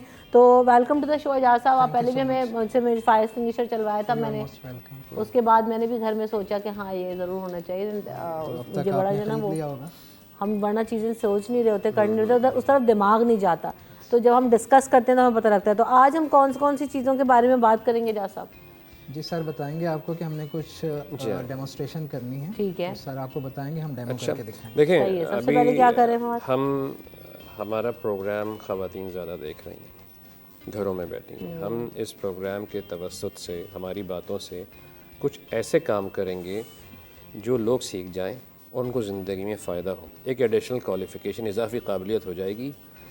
कभी कोई हादसे की सूरत में अपनी जान भी बचा सकती हैं और किसी और की मदद कर सकती हैं। मर्द औरतों सबके लिए, बच्चों के लिए चीज़ें हैं। अब हम जैसे मेरा ये तरीक़ेकार भी रहा है कि सबसे पहले मैं एंकर से पूछता हूँ कि आपको फायर ब्रिगेड का नंबर मालूम है? पिछली बार ही आपने मुझसे पूछा है। हाँ ठीक है, क्या नंबर है बताइए? 1122। That's nice. इस वक्त कराची में फायर ब्रिगेड का नंबर 1122 है। पिछले कई बरसों से 16 रहा है, लेकिन हम जब भी मीडिया पे बैठते थे 16 के लिए आवाज़ उठाते थे कि आप फ़ोन मिलाइए, वो उठाते ही नहीं। तो कि भाई उसको काबिल इस्तेमाल तो किया जाए कि अगर आग लगेगी तो क्या हम 15 पे पुलिस को इत्तला करेंगे? तो 1122 एक नंबर है जो इस वक्त एक्टिव है, 24 घंटे है। एक नई सर्विस कराची में शुरू हुई है। आग लग जाए तो सबसे पहले उस पर इत्तला करेंगे। बिल्कुल ऐसे। अगला सवाल, क्या आपके घर में आग बुझाने का आला यानी फायर एक्सटिंग्विशर है? अब आप भी बताइए। नहीं, ये तो आपने मुझे उस दिन भी कहा था कि जो ना होना चाहिए ज़रूर। देखिए, मैं आज बहुत मुख्तसर वक्फे से आपके दूसरे प्रोग्राम में आया हूँ, लेकिन आपने अभी तक आग बुझाने का आला नहीं लिया है। तो ये इंतहाई ज़रूरी है फायर एक्सटिंग्विशर आपके घर में, क्योंकि हम कहते हैं अंग्रेज़ी में an extinguisher at hand is better than 2 fire trucks on the way. एक एक्सटिंग्विशर का हाथों में होना उन 2 फायर ट्रक से बेहतर है जो अभी रास्ते में हैं। सही बात है। अब हम फायर एक्सटिंग्विशर पे जहाँ आए तो एजाज साहब हमारे ट्रेनर हैं 20 साल से। तो एजाज साहब, आप एक्सटिंग्विशर की हमने जिक्र किया, एक्सटिंग्विशर क्या होता है, कैसे चलता है, ज़रा चला के दिखाइए। जी, मेरे पास सर CO2 फायर एक्सटिंग्विशर है और मिस रमशा, आपने लास्ट टाइम मेरे साथ जी बिल्कुल हिस्सा लिया था डेमो में। आ रही हैं आप? हाँ मैं आ रही हूँ। आइए। मैं यही इतनी प्रैक्टिस कर लूँगी कि है ना मैं। तो होपफुली सर ये इसके बाद आप ज़रूर अपने लिए अरेंज करेंगे। I will do it. अच्छा, राइट हैंड में इसको आपने लिफ्ट करना है। ठीक है। ठीक है, मैं रखूँगा, फिर आप लिफ्ट कीजिएगा और इसकी पिन आपने फिर इसको लेफ्ट में लेके खींच लेनी है। ठीक है, और हॉर्न को सीधा करके फिर इसे होल्ड नहीं करना, क्योंकि इसमें से ठंडी गैस निकलती है। Carbon dioxide is a chilled gas minus temperature पे। ठीक है, आपने हाथ नीचे रखना है और फिर आपने राइट से लेफ्ट। ठीक है, ठीक है, सही है। पिन मैं पहले निकाल लूँ? आप पहले लिफ्ट करें लेफ्ट हैंड से इसको। ओके, पिन निकालें राइट हैंड से। ठीक है, आराम से निकल आई। अब आप राइट हैंड में इसको ले लीजिए। Now I can do it. इसको नहीं होल्ड करेंगी। ठीक है, आप करूँ? Keep one hand at the bottom, squeeze it. That's it. तो देखें, हाँ मैं दूसरी दफ़ा ही चला रही हूँ, लेकिन फिर भी मुझे जो है ना वो प्रैक्टिस करनी चाहिए, क्योंकि मैं भूल गई थी। एक और दफ़ा कर सकते हैं? पूरी प्रेशर के साथ। ये बहुत पावरफुल है। यस, तो प्रेशर की वजह से मेरे ख्याल से, और वो गैस जो है वो फौरी तौर पे ख़वातीन देख रही हैं तो उनके लिए फिर ये अब हौसला अफजा चीज़ है कि खातून ने खुद चलाया। जी जी। अच्छा, वैसे वाकई किचन में अगर फायर एक्सटिंग्विशर आपके पास होगा तो घर में आप किसी भी हादसे से निपटने के लिए, अगर नहीं होगा तो क्या करेंगी आप बताइए ना। क्या आप रेत तलाश करेंगी, पानी तलाश करेंगी? अगर वही पानी, अब मैं आगे चलता हूँ, जैसे घबराहट भी जाती है ना कि करना क्या है, अभी समझ में। अच्छा, फायर एक्सटिंग्विशर जो है उसकी कॉस्ट क्या होती है घर में अगर कोई लेना चाहता है तो? देखें, कितने तक का जो है वो पड़ता है आपको? एक ऐसा एक्सटिंग्विशर जो हर किस्म की आग पे इस्तेमाल हो जाए, ड्राई केमिकल पाउडर का, वो गालिबन 4 से 4.5 हज़ार रुपए का आ जाता है बस। और हमने कहा पूरी किट ले लेंगे, आगे ब्लैंकेट का इस्तेमाल भी दिखाएंगे, तो उसमें फिर आपको और ज़्यादा फ़ायदा हो जाएगा। अगर खुदा न खास्ता कपड़ों में आग लग जाए तो उसके 2 तरीके हैं। सही। एक तो हम आपको दिखा रहे हैं कि अगर आपके पास फायर ब्लैंकेट मौजूद है तो उस फायर ब्लैंकेट से जलते हुए इंसान को हम रैप कर लेंगे, तो उसकी ऑक्सीजन कट ऑफ हो जाएगी और वो आग बुझ जाएगी। ये ब्लैंकेट का इस्तेमाल आपको दिखाएंगे एजाज साहब। अच्छा सर, ये ब्लैंकेट दीवार पे इंस्टॉल हुआ होता है? जी जी। इसके पीछे इसका हुक है, इस वक्त हमारे हाथों में है, तो मैं ये काशिफ से कहता हूँ इसे होल्ड करें ताकि मैं इसको पुल कर लूँ। काशिफ, इसको होल्ड करें। इसके 2 स्ट्रैप्स हैं, इनको मैं पुल करता हूँ जी, और ये मेरे हाथों में खुल गया। जी बिल्कुल। ठीक है, अब अगर हम फ़र्ज़ करेंगे काशिफ के कपड़ों में आ गए तो I will cover him from his shoulder और पूरा इसको मैं रैप कर देता हूँ। तो इसका मटेरियल कुछ इस तरह का होगा यकीनन डिज़ाइन के, वो फौरी तौर पर आग बुझा देता है? जी, ये फाइबर ग्लास का मटेरियल है और ये फौरी तौर पे आग बुझा देता है। ठीक है। और अगर आपके पास फायर ब्लैंकेट होगा तो आप एक तो आग भी बुझा देंगे, दूसरा अगर आपके पास फायर ब्लैंकेट नहीं है तो उस सूरत में जो कपड़ों में लगी हुई आग है उसको बुझाने का तरीका है जैसे मैंने बताया था, स्टॉप, ड्रॉप एंड रोल। आप खड़े हुए हैं, रुक जाइए, लेट जाइए और उसके बाद लोट लगाइए। वो काशिफ आपको करके दिखाएंगे। Stop, drop and roll. Face अपना कवर करें, लेग्स को क्रॉस करें और इनके अपने बॉडी के वज़न से फायर सप्रेस हो रही है क्योंकि हवा नहीं मिलेगी, बॉडी यहाँ कांटेक्ट में ज़मीन के साथ आ गई। सही। और चांस ये है कि आग बुझ जाएगी। बिल्कुल, ये बड़ी एक Basic खुदा ना सी चीज़ें हैं जो खास्ता कोई भी कर बड़ी सकता है। तकलीफ दे कैफियत होती है अगर किसी कपड़ों में आग लग जाए। घबराहट में और तकलीफ़ में वो बाहर भागता है, उस बाहर भागने में जो हवा आती है ना वो आग को और बढ़ावा देती है, वो बढ़ जाती है। तो उसका तरीका यही है कि हम या तो इसको ब्लैंकेट से बुझाएं या स्टॉप, ड्रॉप एंड रोल कर लें। सही। अच्छा, अब एक सवाल और है, अगर इस स्टूडियो में फॉर एग्जांपल धुआं भर जाए या फिर घर में धुआं भर जाए तो उसमें से आप कैसे निकलेंगे? जैसे मैंने कहा कि अमवात धुएं से होती हैं, आग से, सफोकेशन से होती हैं, तो हम कैसे बाहर निकलेंगे उसमें? ये अब काशिफ आपको करके बताएंगे। अगर आपके घर में धुआं भर जाए तो आपने क्रॉल करना है, जिसको कहते हैं बेबी क्रॉल भी करना है और दूसरा वो फौजियों वाला क्रॉल भी करके ये आपको दिखाएंगे आपको। जी, चूँकि आपकी फेस हाइट पे स्मोक सेकंड्स में आ जाता है, नी हाइट्स पे बहुत ज़्यादा टाइम उसको मिल जाता है आने के लिए। तो ये नी हाइट पे इस वक्त क्रॉल कर रहा है तो इसको ऑक्सीजन भी मिल जाएगी और इसको नज़र भी आ जाएगा क्योंकि ना आप स्मोक में देख सकती हैं और ना सांस ले सकते हैं। तो इस लेवल पे जहाँ इन्होंने क्रॉल किया है, ये 1.5 फुट की हाइट है, यहाँ पर ऑक्सीजन मिल जाएगा। बिल्कुल सही कह रहे हैं अभी जाज। जैसे बड़ी बड़ी बिल्डिंग्स में आग लगी, कई घंटों निकल गए, तो उसमें ये मेरे ख्याल से टेक्निक सबसे ज़्यादा कारआमद जी होगी, जी है जी, ना? चूँकि देखिए धुआं जो है वो ऊपर की सिमत जाता है और तो उस सूरत में आपको नीचे से ऐसे निकलना है। और जो हमने जो हादसात हुए और जो तहकीकात की उसमें, जैसे मैं अभी इनको बता रहा था कि एक जगह फेडरल एरिया में आज से कोई 10-12 साल पहले एक फ्लैट में आग लगी, उसमें 7 लोग थे, सातों के सातों जाम भाग हो गए। वो क्या हुआ कि गर्मी के दिन थे, एक स्प्लिट एसी था, वायर को जोड़ के चला रहे थे, रात को वायर जला। अच्छा, फ्लैट का दरवाज़ा, ग्रिल के दरवाजे को लॉक किया हुआ था, तो उसमें से एक माँ अपने बच्चे को लेके वॉशरूम में चली गई कि मैं शायद पानी से बच जाऊंगी, लेकिन उसको नहीं पता था कि धुआं कातिल है, धुएं से मेरी डेथ होगी। तो एक लाश माँ बेटे की वहाँ से मिली, बाकी लोग दरमियान में धुएं से उनकी डेथ हुई, बाद में आग से भी नुकसान हुआ। और एक बच्चा जो 2-2.5 साल का था, वो छोटा था, तो वो चलता हुआ दरवाजे के पास आ गया और स्टील के दरवाजे को खोलने की कोशिश करता रहा, उसकी डेड बॉडी दरवाजे के साथ मिली थी। ये बड़े दर्दनाक होता है ये धुएं के जो मामलात हैं। तो ये अगर कभी आपके घर में धुआं भर जाता है तो धुएं से निकलने का एक ही रास्ता है कि हमने क्रॉल करके नीचे की सिम से निकल जाना है, क्योंकि धुआं ऊपर जाता है और हमारी उसमें जान बच जाएगी। और बल्कि धुएं के लिए एजाज साहब ये स्मोक अलार्म भी दिखा दें। ये हमारे पास एक स्मोक डिटेक्टर है जो कि घरों में आप छत पे लगा लें। आप अगर सो रहे हैं और आग लगती है, इसका हम टेस्ट आपको सुनाते हैं कि कैसे आवाज़ आती है जब इसको स्मोक डिस्टर्ब करेगा। ये स्प्रे करेंगे, ये समझें कि स्मोक आया, इसको डिस्टर्ब किया, अब आप सो रहे हैं, अभी चंद सेकंड्स में आपको इसने बता दिया कि समथिंग इज़ रॉन्ग। आप उठें और चेक करेंगे क्यों बज रहा है। सही सर, देखिए अभी समरीन से ही बात हो रही थी कि हम स्कूल्स में जाके बच्चों को ट्रेन करें, जिस तरह हम मीडिया पे ट्रेन कर रहे हैं कि आग लग जाए तो क्या करना है। वो बच्चों के लिए एक एडिशनल क्वालिफिकेशन होगी। बाहर के ममालिक में बच्चों को घरों में बताया जाता है कि आपका स्मोक अलार्म है, इसको आपने टेस्ट करना है, इसकी बैटरी को टेस्ट करना है, फायर एक्सटिंग्विशर को कैसे चलाना है, और आग लग जाए तो कैसे बाहर निकलना है, what to do in case of fire. ये सारी बुनियादी तरबियत होती है, जो कि वहाँ घर भी लकड़ी के होते हैं। सही।